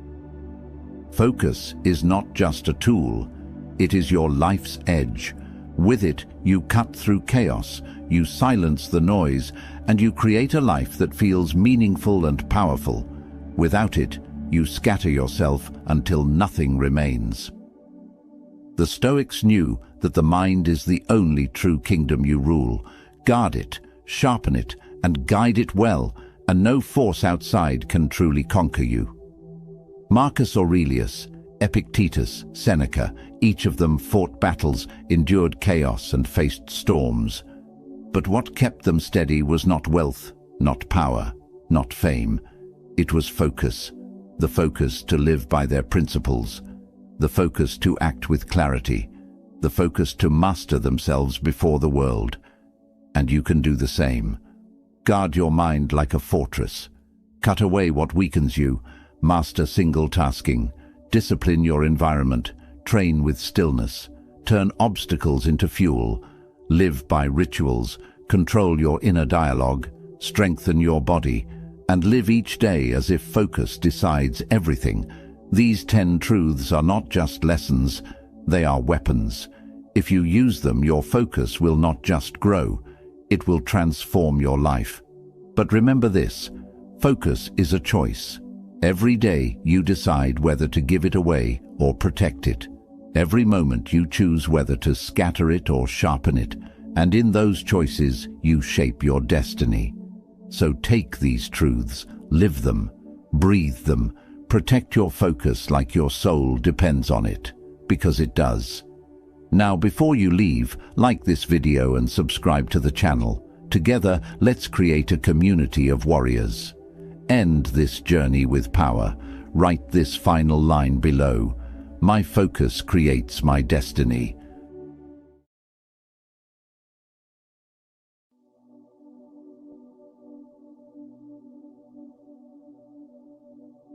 Hey warriors, there exists a voice inside your head that speaks louder than any crowd. It whispers when you're alone, questions when you're confident, and grows stronger in moments of silence. This voice has a name, self-doubt. It tells you that you're not smart enough, not brave enough, not worthy enough. It paints pictures of failure before you even try. It makes you second-guess decisions you know are right. It turns possibilities into problems and dreams into fears. But what if I told you that this voice is lying? What if everything it ever said about your limitations was nothing more than an illusion? The ancient Stoics understood something that modern science is just beginning to prove. The mind that creates doubt is the same mind that can destroy it. They discovered that confidence isn't something you're born with or without. It's something you build, brick by brick, choice by choice, thought by thought. Marcus Aurelius, who ruled the most powerful empire in history, wrote these words in his private journal. You have power over your mind, not outside events.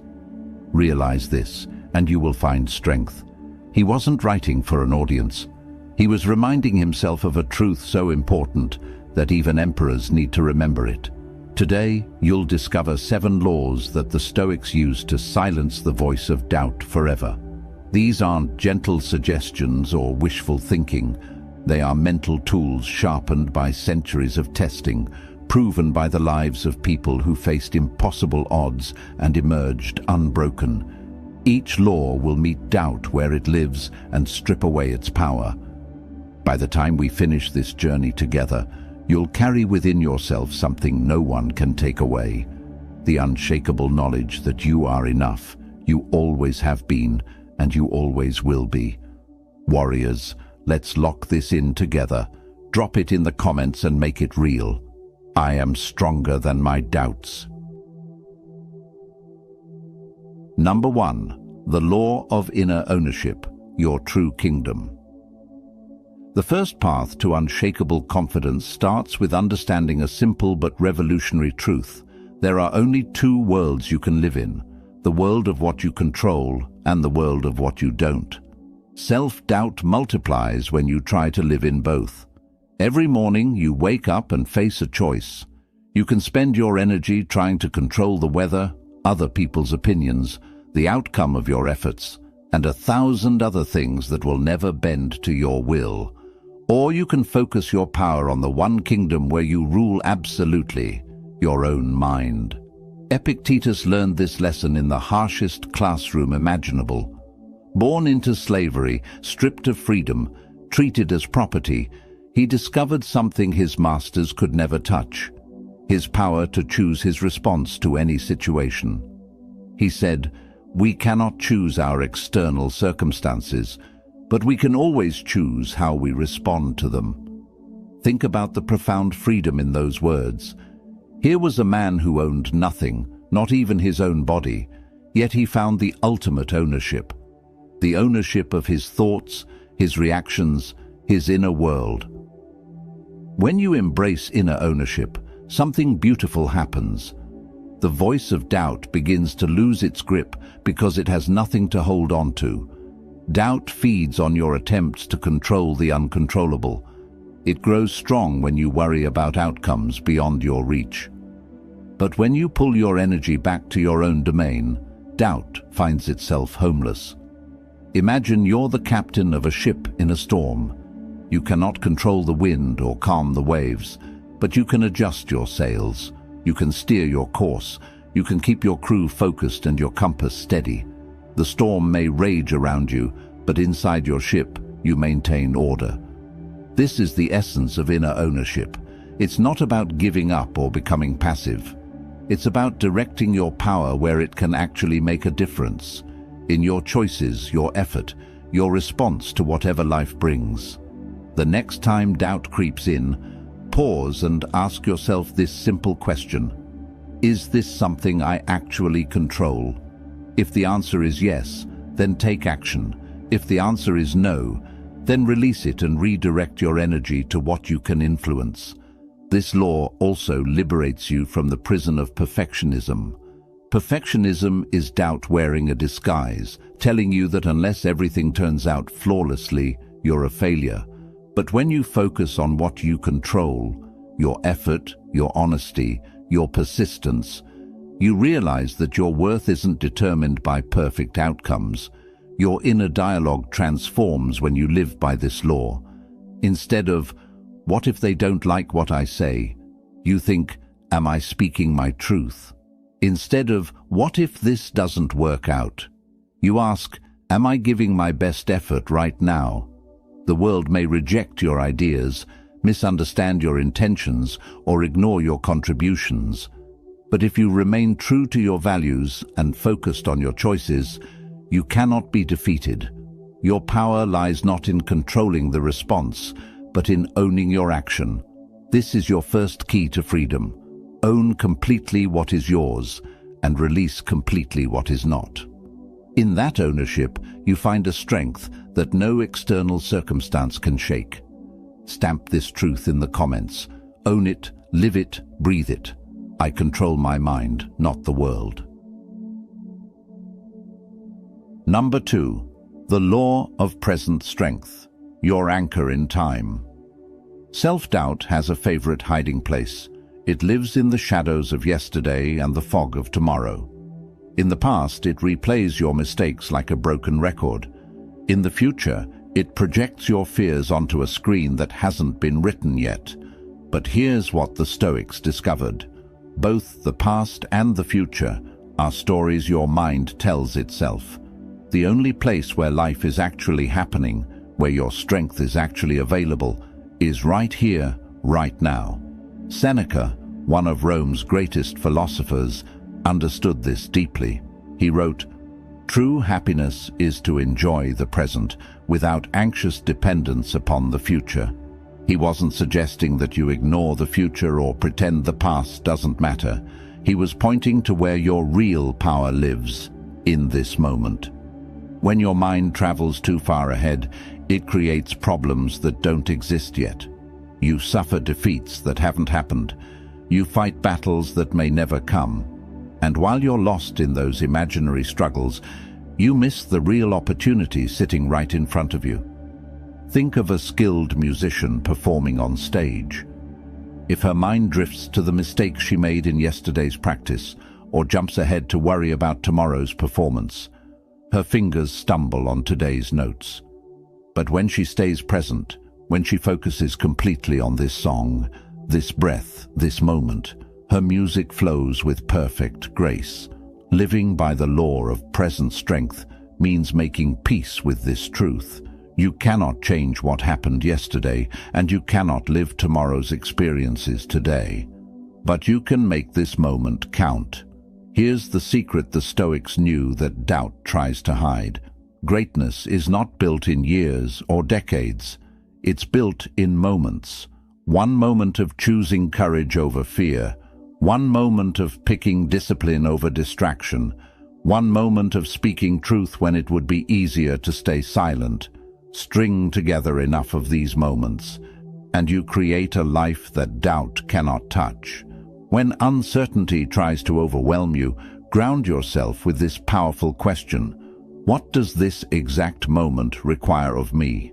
Not next week's challenges or next year's goals, just this moment, right now. The answer is usually beautifully simple. Breathe deeply, take the next step, say what needs to be said, do what needs to be done. Keep moving forward. Doubt wants to scatter your energy across time, making you weak in every moment by trying to live in all moments at once. But when you gather your full strength into the present, you become unstoppable. The present moment is not just where you are, it's where your power is. It's where your choices matter. It's where transformation happens. Yesterday is a closed book. Tomorrow is an unwritten page. But today, this hour, this breath, this is where you write your story. Your strength doesn't live in the past or future. It lives here, now. And now is always enough to handle whatever comes next. Type this like you mean it. Let's anchor ourselves right here, right now. My strength lives in this moment. Number 3, the law of enduring trials, the forge of character. There's a truth about life that no one wants to hear, but everyone needs to understand. The strongest people you know became strong because they endured what others could not. Every person who inspires you, every leader who guides others, every individual who radiates quiet confidence, they all share one common experience. They were tested by life, and instead of breaking, they chose to bend and grow stronger. Self-doubt screams loudest when you face difficulty, when the path gets steep, when circumstances feel unfair, when you're tired and the finish line seems impossibly far away. In those moments, doubt whispers its favorite lie. This is too hard. You're not built for this. Give up now before you fail. But the Stoics understood something that changes everything. Obstacles are not evidence of your weakness. They are the training equipment that builds your strength. Marcus Aurelius, leading an empire through wars, plagues, and betrayals, wrote these revolutionary words: "The impediment to action advances action. What stands in the way becomes the way." He wasn't speaking from theory. He was describing the reality of how strength is born. When you shift your perspective on trials, you shift your power. Instead of seeing challenges as proof that you're not capable, you see them as evidence that you're being prepared for something greater. Think of a diamond deep in the earth. It doesn't become brilliant through comfort or ease. It becomes valuable through immense pressure applied over time. Without that pressure, it remains just carbon. With it, it becomes precious. Your character works the same way. It becomes resilient, not in easy times, but when you choose to stand firm through difficult ones. Every challenge you face is life's way of asking, how strong do you want to become? When trials arise, and they will, ask yourself a different question than doubt wants you to ask. Don't wonder, why is this happening to me? Instead, ask, what strength is this situation calling me to develop? The Stoics believed that the universe operates with wisdom, not cruelty. Life doesn't give you difficulties to destroy you, but to develop you. To reveal courage you didn't know you possessed, patience you thought impossible, resilience that surprises even you. Here's what happens when you embrace this law. Failure stops being your enemy and becomes your teacher. Every setback transforms into setup for growth. Every hardship becomes a classroom where you learn lessons that comfort could never teach. Your scars are not signs of weakness. They are proof of battles fought and won. They are evidence that you faced something difficult and chose to keep going. They are medals of honor that speak of your refusal to surrender. Some people look at their difficulties and see only problems. Others look at the same difficulties and see possibilities. The difference isn't in the circumstances, it's in the perspective, and perspective is always a choice. This is why the Stoics could face loss, betrayal, and hardship with such calm dignity. They knew that everything, even suffering, could be transformed into wisdom if you chose to learn from it rather than just endure it. Every trial you face is forging you into someone stronger than you were yesterday. Trust the process, even when it hurts. Especially when it hurts. Number 4. The law of self-mastery, ruling your inner world.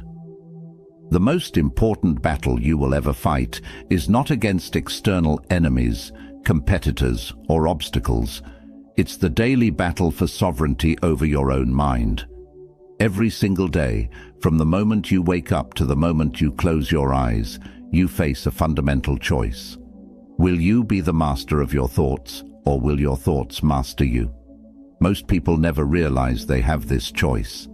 They let their minds run wild, following every worry down rabbit holes of anxiety, chasing every doubt into caves of fear, allowing every negative thought to set up camp in their consciousness. But the Stoics knew better. They understood that true freedom, the only freedom that really matters, comes from mastering yourself.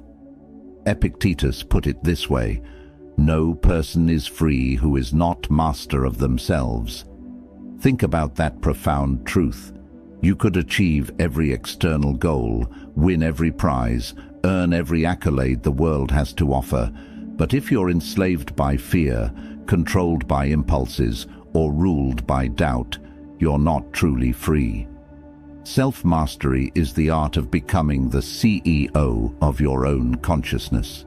It means taking responsibility for the thoughts you entertain, the emotions you feed, and the mental habits you develop. When self-doubt appears in your mind, it often feels like an unwelcome visitor barging through your door. But here's what the Stoics understood. You are the doorkeeper. You cannot prevent the thought from knocking, but you absolutely control whether you invite it in for dinner. Your mind is like a garden. If you plant nothing, weeds will grow on their own. Doubt is a weed. It requires no effort to flourish. But confidence, courage, and clarity are like flowers. They must be planted, watered, and tended with intention. This is not about positive thinking or pretending everything is perfect. This is about developing the skill to observe your thoughts without being overwhelmed by them, to acknowledge your emotions without being controlled by them. Imagine your mind as a wild horse. Untrained, it runs in every direction, often toward danger, throwing you off balance and leaving you exhausted. But with patience, consistency, and gentle strength, that same horse can carry you anywhere you want to go. Self-mastery is not about perfection, it's about practice. It's choosing, over and over again, to return to strength when weakness calls, to return to focus when distraction tempts, to return to courage when doubt whispers its lies. Start with the small choices, because discipline in little things grows into strength in great things. Choose to wake up when your alarm sounds instead of hitting snooze. Choose to speak with kindness even when you're frustrated. Choose to complete one task before starting another. Notice how these small acts of self-mastery build momentum. The voice of doubt grows quieter while the voice of clarity grows stronger. You begin to trust yourself because you see evidence that you can rely on your own decisions. The ancient Stoics wore self-mastery like an invisible crown that no external force could remove. Once you claim this crown, once you become the undisputed ruler of your own inner kingdom, no circumstance can truly defeat you. You are not at the mercy of every thought that passes through your mind. You are the author of your mental story, the director of your emotional responses, and the architect of your psychological strength. Master yourself, and you master your world. Claim your crown in the comments. This is your daily reminder of power. I rule my mind. Number 5. The law of inner worth, your unshakable foundation. Why do we doubt ourselves so deeply? Why do we question our value, our capabilities, our right to dream big dreams and pursue meaningful goals? The answer is both simple and tragic. We've handed over the job of determining our worth to other people. We've made our value dependent on external approval, validation, and recognition. And when those things don't come, or when they fade, doubt floods in like water through a broken dam. But the Stoics taught something that can change your life forever. Your worth is not awarded by the world. It already exists within you, complete and unshakable, waiting for you to remember it. Marcus Aurelius, the most powerful man in the ancient world, wrote these words: "The happiness of your life depends upon the quality of your thoughts." Notice what he didn't say. He didn't say, "It depends on applause, wealth, reputation, or the opinions of others." He said it depends on your inner life, the thoughts you choose to nurture, the values you decide to live by. The law of inner worth means understanding that no external voice has the authority to define you. Not praise, not criticism, not even silence. You are not a reflection of what others see when they look at you. You are the light that shines from within, regardless of who notices it. Doubt weakens when you stop asking, "Do they approve of me?" and start asking, "Do I approve of myself? Am I living according to my deepest values? Am I becoming the person I want to be?" The Stoics lived in worlds filled with judgment. Emperors faced constant criticism from senators and citizens. Slaves were dismissed as worthless by their masters. Philosophers were mocked by crowds who preferred entertainment to wisdom. Yet they found peace in the storm. How? They stopped negotiating their worth with a world that could never fully understand their value. When you embrace this law, you stop riding the emotional roller coaster of other people's opinions. Their approval might feel nice, their rejection might sting for a moment, but neither one defines who you are at your core. Think of a lighthouse standing on a rocky coast. Storms may rage around it, waves may crash against its foundation, but it continues to shine its light into the darkness. The lighthouse doesn't depend on the approval of ships to know its purpose. It doesn't dim its light because some sailors prefer different navigation methods. It simply shines consistently and brilliantly because that's what lighthouses do. You are that lighthouse. Your worth doesn't come from external recognition. It comes from your commitment to being true to yourself, to growing into your potential, to contributing your unique gifts to the world. Living this way doesn't mean arrogance or thinking you're better than others. It means quiet confidence, a dignity that doesn't need to announce itself because it simply is. It's the peace that comes from knowing I am valuable not because of what I achieve, but because of who I am.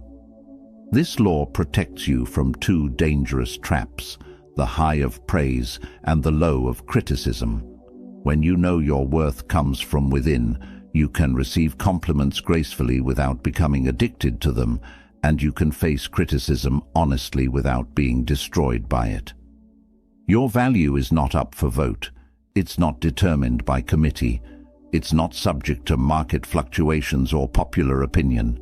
Your worth is built into the very fabric of your being, as unchangeable as your DNA and as permanent as your heartbeat. Remember this truth and carry it with you always. You are enough. You have always been enough, and you will always be enough. Not because of what you do, but because of who you are. Drop this below and let the world see your unshakable truth. I am enough as I am. Number 6. The law of perspective. Your power to reframe reality. Self-doubt has a favorite magic trick, and once you see it, you can never be fooled by it again. Doubt takes your problems and holds them up close to your face, so close that they block out everything else. In that distorted view, every obstacle becomes a mountain, every setback feels permanent, and every challenge seems designed to defeat you. But the Stoics mastered something that doubt fears: the power of perspective. They understood that what disturbs us is rarely the event itself, but the lens through which we choose to see it. Epictetus taught his students, "People are disturbed not by things, but by the views they take of them." This isn't just philosophy, it's psychology. Modern research confirms what the Stoics knew: the meaning you assign to an event has more impact on your life than the event itself. When you shift your perspective, you shift your power. The challenge that looked insurmountable becomes manageable. The rejection that felt crushing becomes redirection towards something better. The failure that seemed like an ending becomes the beginning of wisdom. Perspective is like adjusting the lens on a camera. The same scene can look overwhelming when you zoom in too close, or perfectly manageable when you pull back to see the bigger picture. Your problems work the same way. Imagine standing with your nose pressed against a massive painting. All you see are dark brushstrokes, rough textures, and confusing patches of color. Step back 5 feet, and suddenly the beautiful image emerges, full of meaning and purpose. Step back further, and you see how this painting fits into the larger gallery, how it relates to other works of art. Life operates on the same principle. Doubt comes when you're pressed too close to your immediate problems. Perspective pulls you back, so you can see the larger design of your story, the ways your current challenges fit into your growth, the possibilities hidden in what looks like obstacles. Here's what the Stoics knew that can change your life. No situation is as permanent, overwhelming, or hopeless as your fear makes it seem. From a higher vantage point, every difficulty becomes smaller, clearer, and more workable. And perspective is always a choice. You cannot always choose your circumstances, but you can always choose how to frame them. You can call a setback a catastrophe, or you can call it a course correction. You can see criticism as an attack, or as information. You can view failure as proof of your inadequacy, or as tuition paid for valuable lessons. This law frees you from the prison of tunnel vision. It gives you wings to rise above the immediate chaos and see with the clarity that comes from altitude. It reminds you that this moment, this problem, this challenge, is just one small part of a much larger story. When doubt tries to convince you that your current struggle is the whole story, ask yourself these perspective-shifting questions. How will this matter in 5 years? What might I learn from this experience?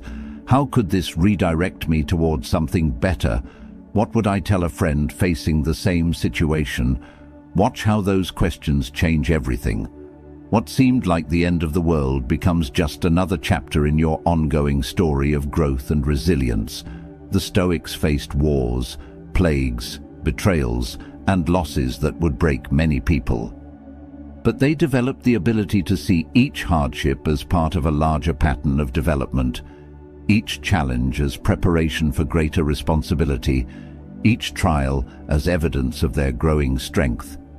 You have that same power.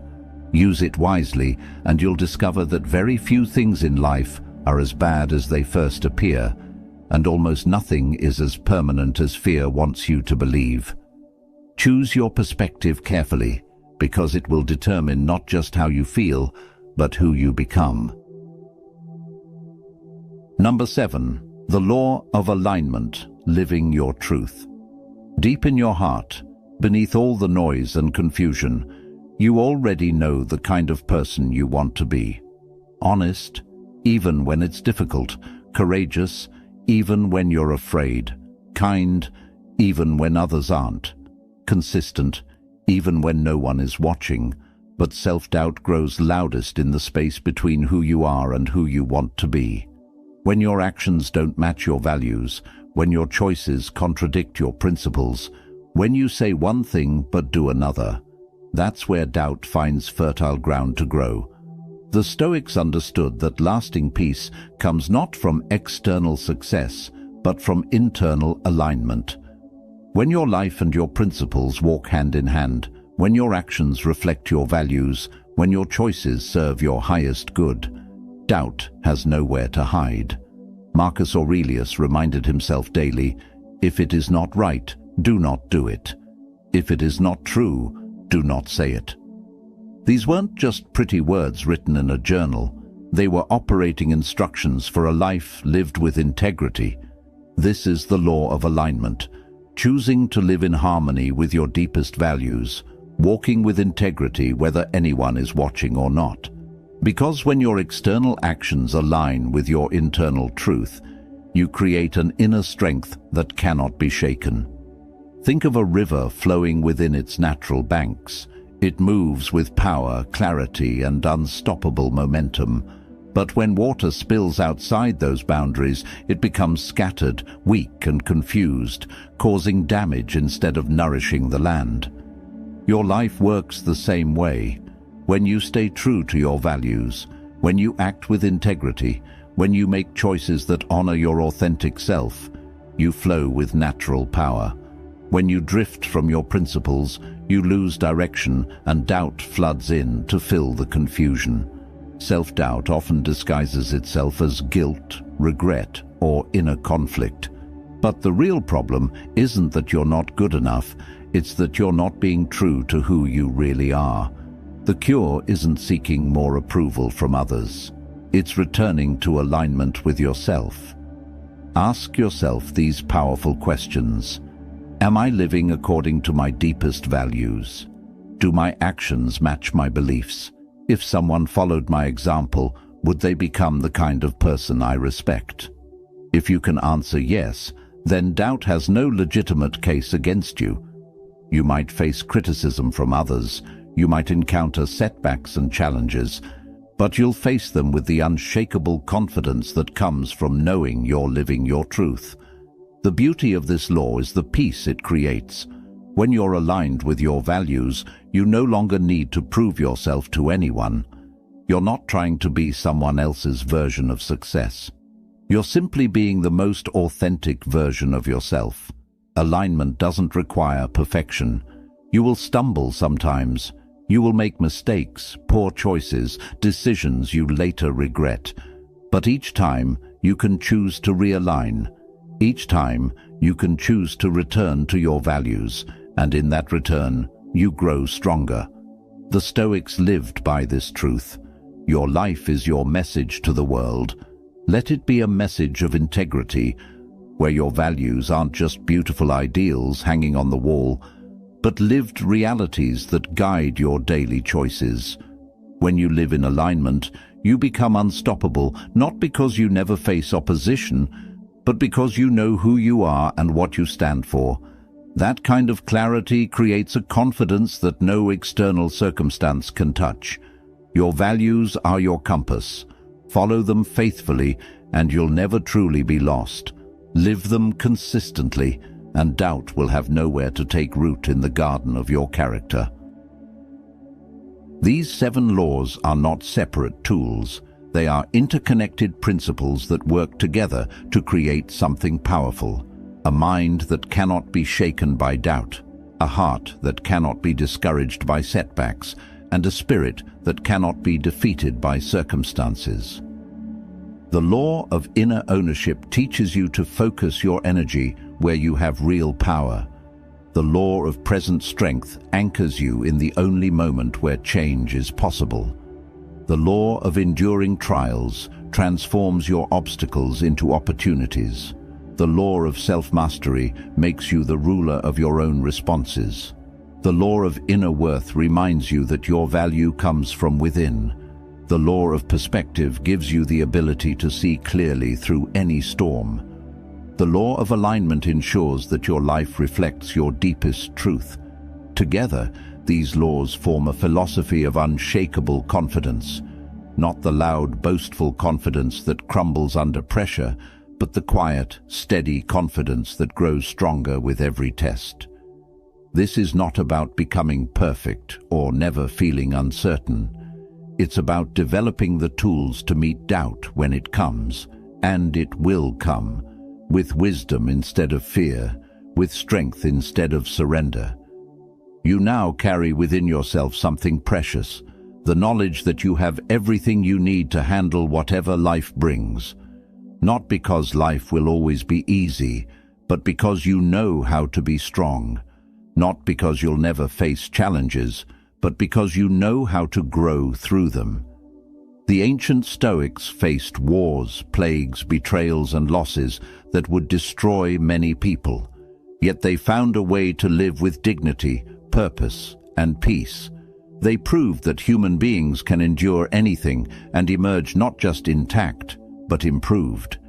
That same strength lives within you. These laws will help you access it.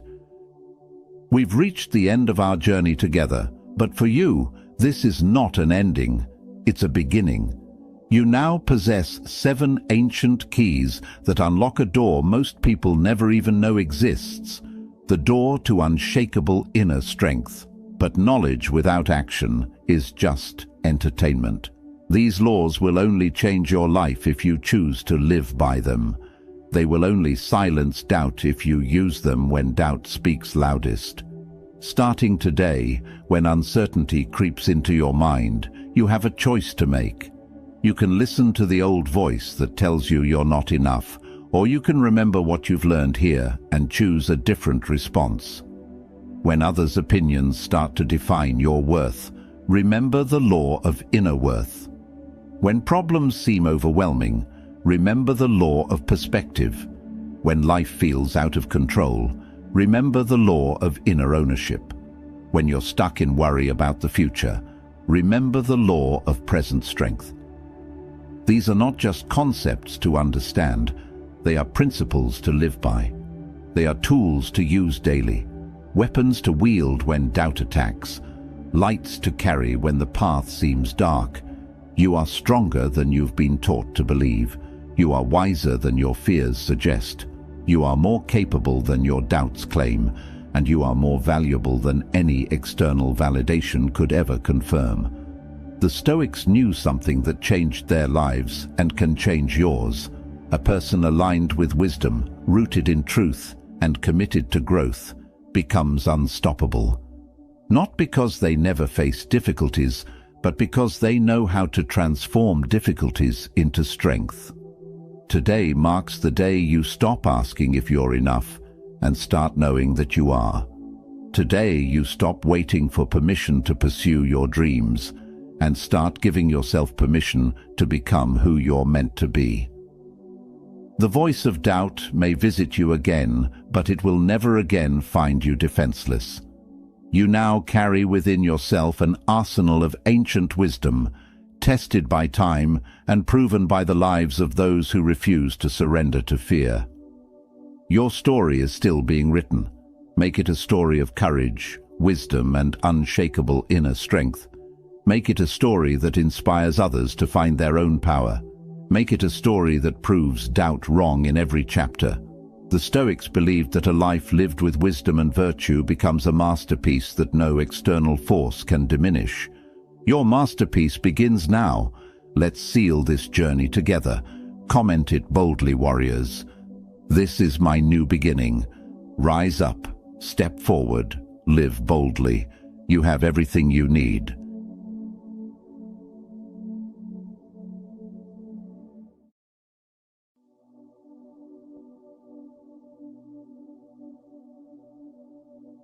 Hey, warriors, act as if you are the best. Act as if no one is better than you. Not because you want to compete, not because you want to step on others, but because deep within your soul there is a greatness waiting to rise. The world has always tried to tell you who you are. Society labels you, friends doubt you, strangers judge you. But the Stoics whispered something different. You have power over your mind, not outside events. Realize this, and you will find strength. These words of Marcus Aurelius remind us that being the best has nothing to do with others. It has everything to do with mastering ourselves. Today, I want you to stand tall. I want you to breathe deeply, and I want you to imagine, just for this moment, that you are unshakable, unstoppable, untouchable. Because when you carry yourself as if you are the best, you begin to unlock a strength that others can feel but never explain. Remember, the way you walk into a room, the way you hold your silence, the way you respond to challenges, all of it is a declaration of your inner empire. The Stoics believed that our greatness is not built in loud victories, but in quiet control of our soul. Seneca said, "He who conquers himself is the mightiest warrior." And so, when I say act as if no one is better than you, I do not mean arrogance, I do not mean pride, I mean a confidence rooted in discipline, in courage, in unbreakable self-belief. Because the truth is, no one wakes up and hands you the crown. You must wear it yourself. You must place it upon your own head, not because the world validates you, but because you have decided to honor your own life. When you start acting as if you are the best, you no longer chase approval. You no longer wait for permission. You no longer live in the shadow of comparison. Instead, you rise. You rise with the quiet authority of someone who knows their worth. Think of Epictetus, who was born a slave, yet became one of the greatest Stoic teachers. He had nothing, yet he carried himself as if he had everything, because he understood that true power lies in the mind, not in possessions, not in status. So, let this be your awakening.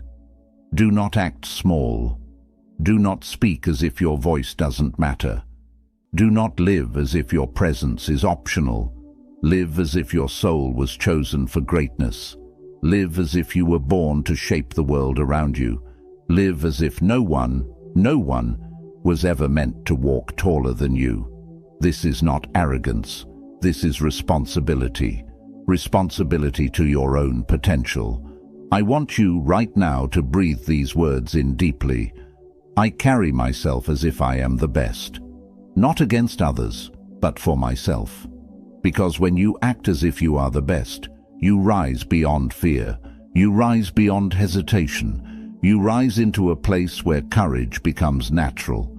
Marcus Aurelius wrote, "Waste no more time arguing about what a good man should be. Be one." In the same way, waste no more time doubting whether you are worthy. Act worthy. Waste no more time comparing yourself to others. Stand as if you already carry the victory. Waste no more time asking for permission to be great. Be great. This is the first step. This is the beginning of transformation.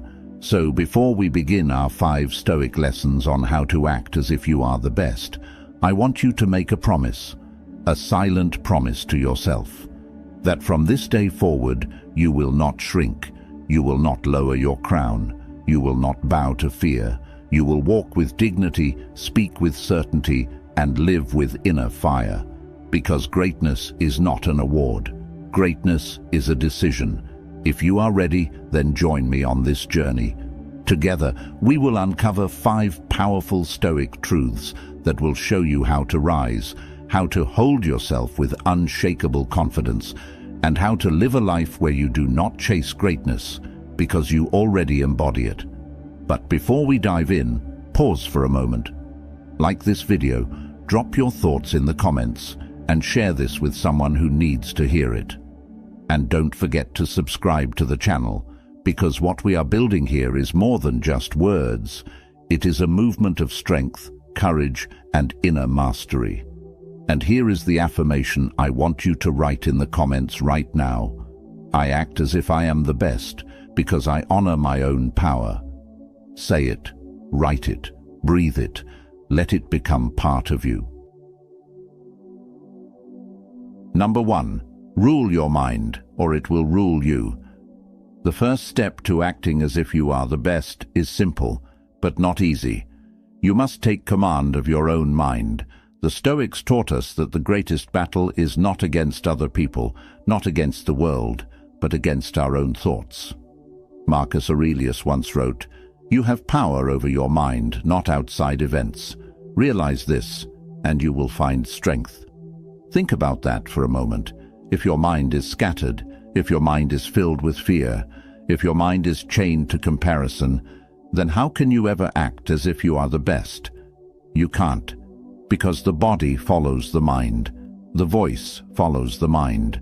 Your energy, your presence, your actions, they all flow from the throne of thought. To rule your mind means to quiet the noise, to stop letting fear dictate your choices, to stop letting the doubts of others echo louder than your own belief. Many people walk through life as prisoners of their thoughts. They are free on the outside, but locked in chains within. They hear a whisper of self-doubt and treat it as law. They see someone else succeed and immediately lower their own worth. They wake up every morning waiting for circumstances to tell them how to feel. But that is not the Stoic way. The Stoic way is to wake up and decide, today, my mind belongs to me. Today, I will direct my thoughts the way a king directs his kingdom. Imagine yourself as a warrior standing at the gate of your own mind. Every thought that tries to enter, fear, jealousy, anger, self-pity, you have the power to allow it or reject it. You are the guard. You are the ruler. You are the sovereign of your mental empire. Seneca said, "We suffer more in imagination than in reality." And he was right. Most of the battles we lose are never fought in the real world. They are lost inside our imagination before they even begin. But if you rule your mind, those battles change. You no longer crumble before they arrive. You no longer surrender before you fight. Instead, you walk into life with calmness, with clarity, with strength. So how do you do this in practice? Pause before reacting. When someone offends you, do not give them the keys to your emotions. Pause, breathe, choose your response. Speak to yourself with authority. When doubt whispers, answer with conviction. I am capable. I am worthy. I am unshakable. Focus only on what you control. When storms rise, don't waste energy fighting the wind. Adjust your sails, redirect your ship. These small practices are not small at all. They are the foundation of acting as if you are the best. Because the best are not those who dominate others. The best are those who refuse to be dominated by their own weakness.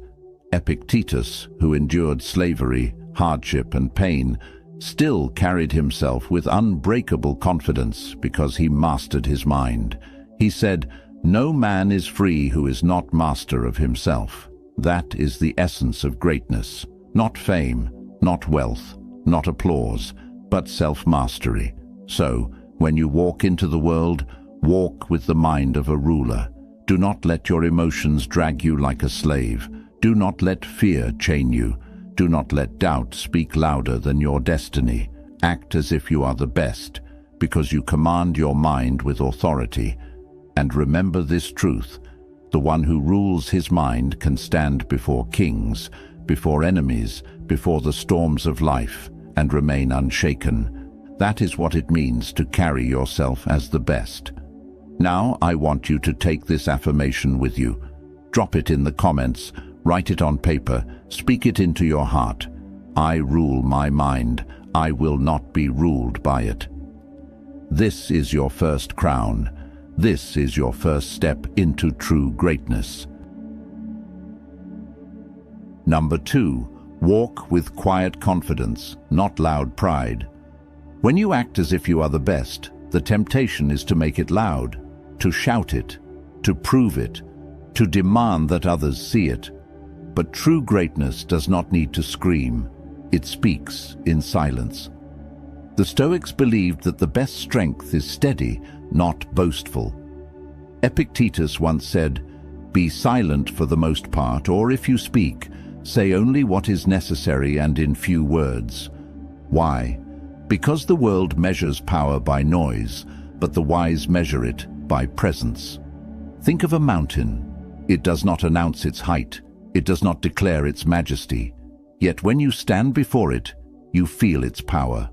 That is what true confidence is. It is mountain-like, solid, unshaken, deeply felt, without needing to be proven.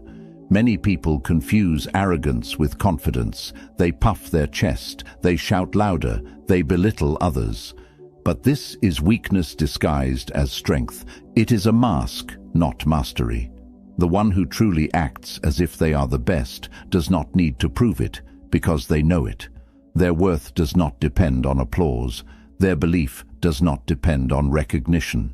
They walk into a room and their presence speaks, even if they say nothing at all. Marcus Aurelius reminded himself, "Waste no more time arguing about what a good man should be. Be one." This is the difference between noise and presence. Do not argue, do not boast, simply be. How do we live this principle in practice? Let your actions carry your voice. Do not tell the world you are disciplined, show it in your work. Do not announce your greatness, prove it through consistency. Hold your silence with dignity. When others try to provoke you, let your calmness be your shield. The best are not dragged into petty battles, they rise above them. Respect others without lowering yourself. True confidence lifts without needing to push anyone down.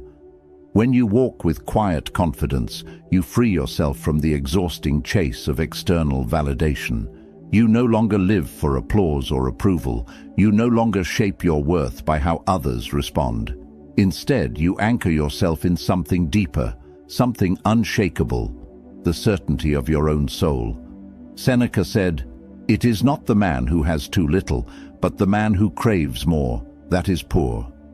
Apply this to pride. When you crave more recognition, more praise, more validation, you remain poor in spirit.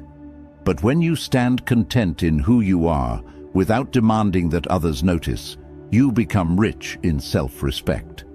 The truth is this: acting as if you are the best is not about standing above others.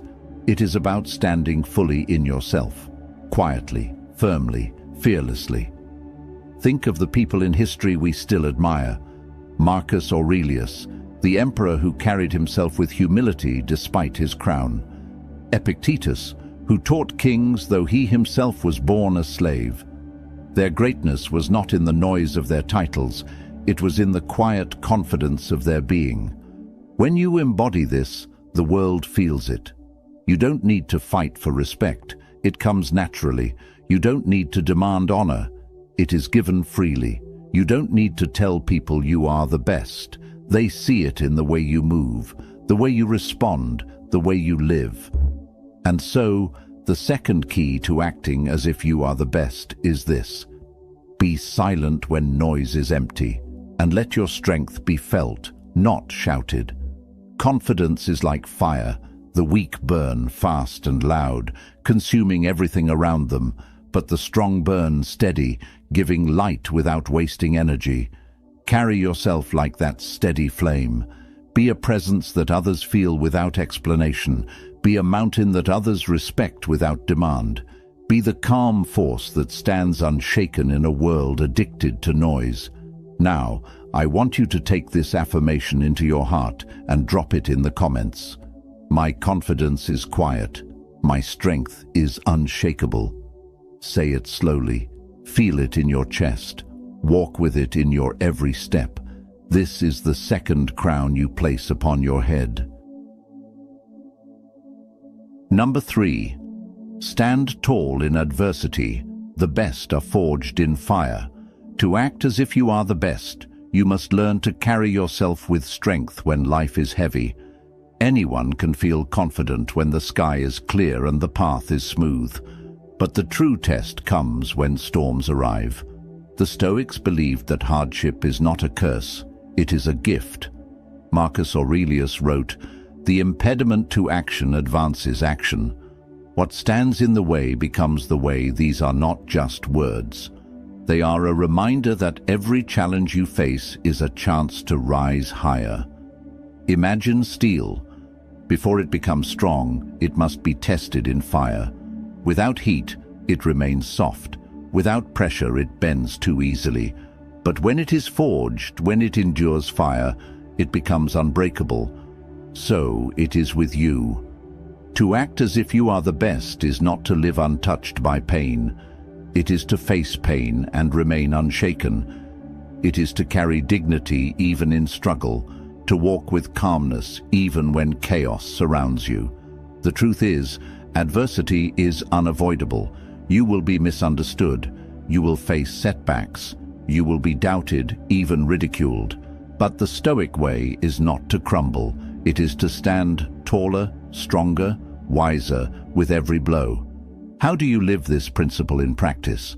See obstacles as teachers. Instead of asking, "Why me?" ask, "What can this teach me?" Shift your perspective, and the storm becomes your classroom. Embrace discomfort. The Stoics often practiced voluntary hardship, sleeping on the floor, fasting, walking barefoot, not to punish themselves, but to train their spirit. This reminded them that they could endure far more than they thought. Hold your ground with grace. When life pushes against you, do not collapse. Do not beg. Do not break. Stand tall. Your posture, your silence, your steady breath. That is the mark of the best. Seneca said, "Fire tests gold, adversity tests brave men, and this is the secret of greatness." The strongest among us are not those who avoided hardship. They are the ones who faced it and grew. Look at Epictetus, born a slave, crippled in body, limited in freedom. And yet he spoke with such strength that emperors and generals came to learn from him. He did not let pain break him. He let it sharpen him. He did not let chains define him. He walked freer than those who enslaved him. This is what it means to act as if you are the best. Not arrogance, not empty confidence, but the quiet strength of one who has walked through fire and did not bow. And when you live like this, something happens. You inspire others. People watch how you carry yourself under pressure, and they cannot forget it. You become a living example that greatness is not in avoiding storms, but in becoming unshakable within them. Picture this. The waves crash, the winds scream, the sky darkens, but there you stand, tall like a lighthouse, guiding others without words, steady in your silence. That is what it means to embody Stoic strength. So when adversity arrives in your life, and it will, do not shrink, do not curse it, do not run. Instead, remember these words: what stands in the way becomes the way. Let your obstacle become your power. Let your hardship become your crown. Because the best are not made in comfort, they are forged in fire. Number 4. Master discipline. The crown belongs to the consistent. To act as if you are the best is not a moment, it is a lifestyle. Greatness does not arrive in one grand gesture. It is carved slowly, patiently, through the daily chiseling of discipline. The Stoics knew this truth well. Epictetus taught, "No great thing is created suddenly." Just as a tree takes years to grow strong roots, just as rivers carve valleys through centuries, so too does greatness demand time, patience, and persistence. Think about this. Many people desire to be the best, but they lack the discipline to live as the best.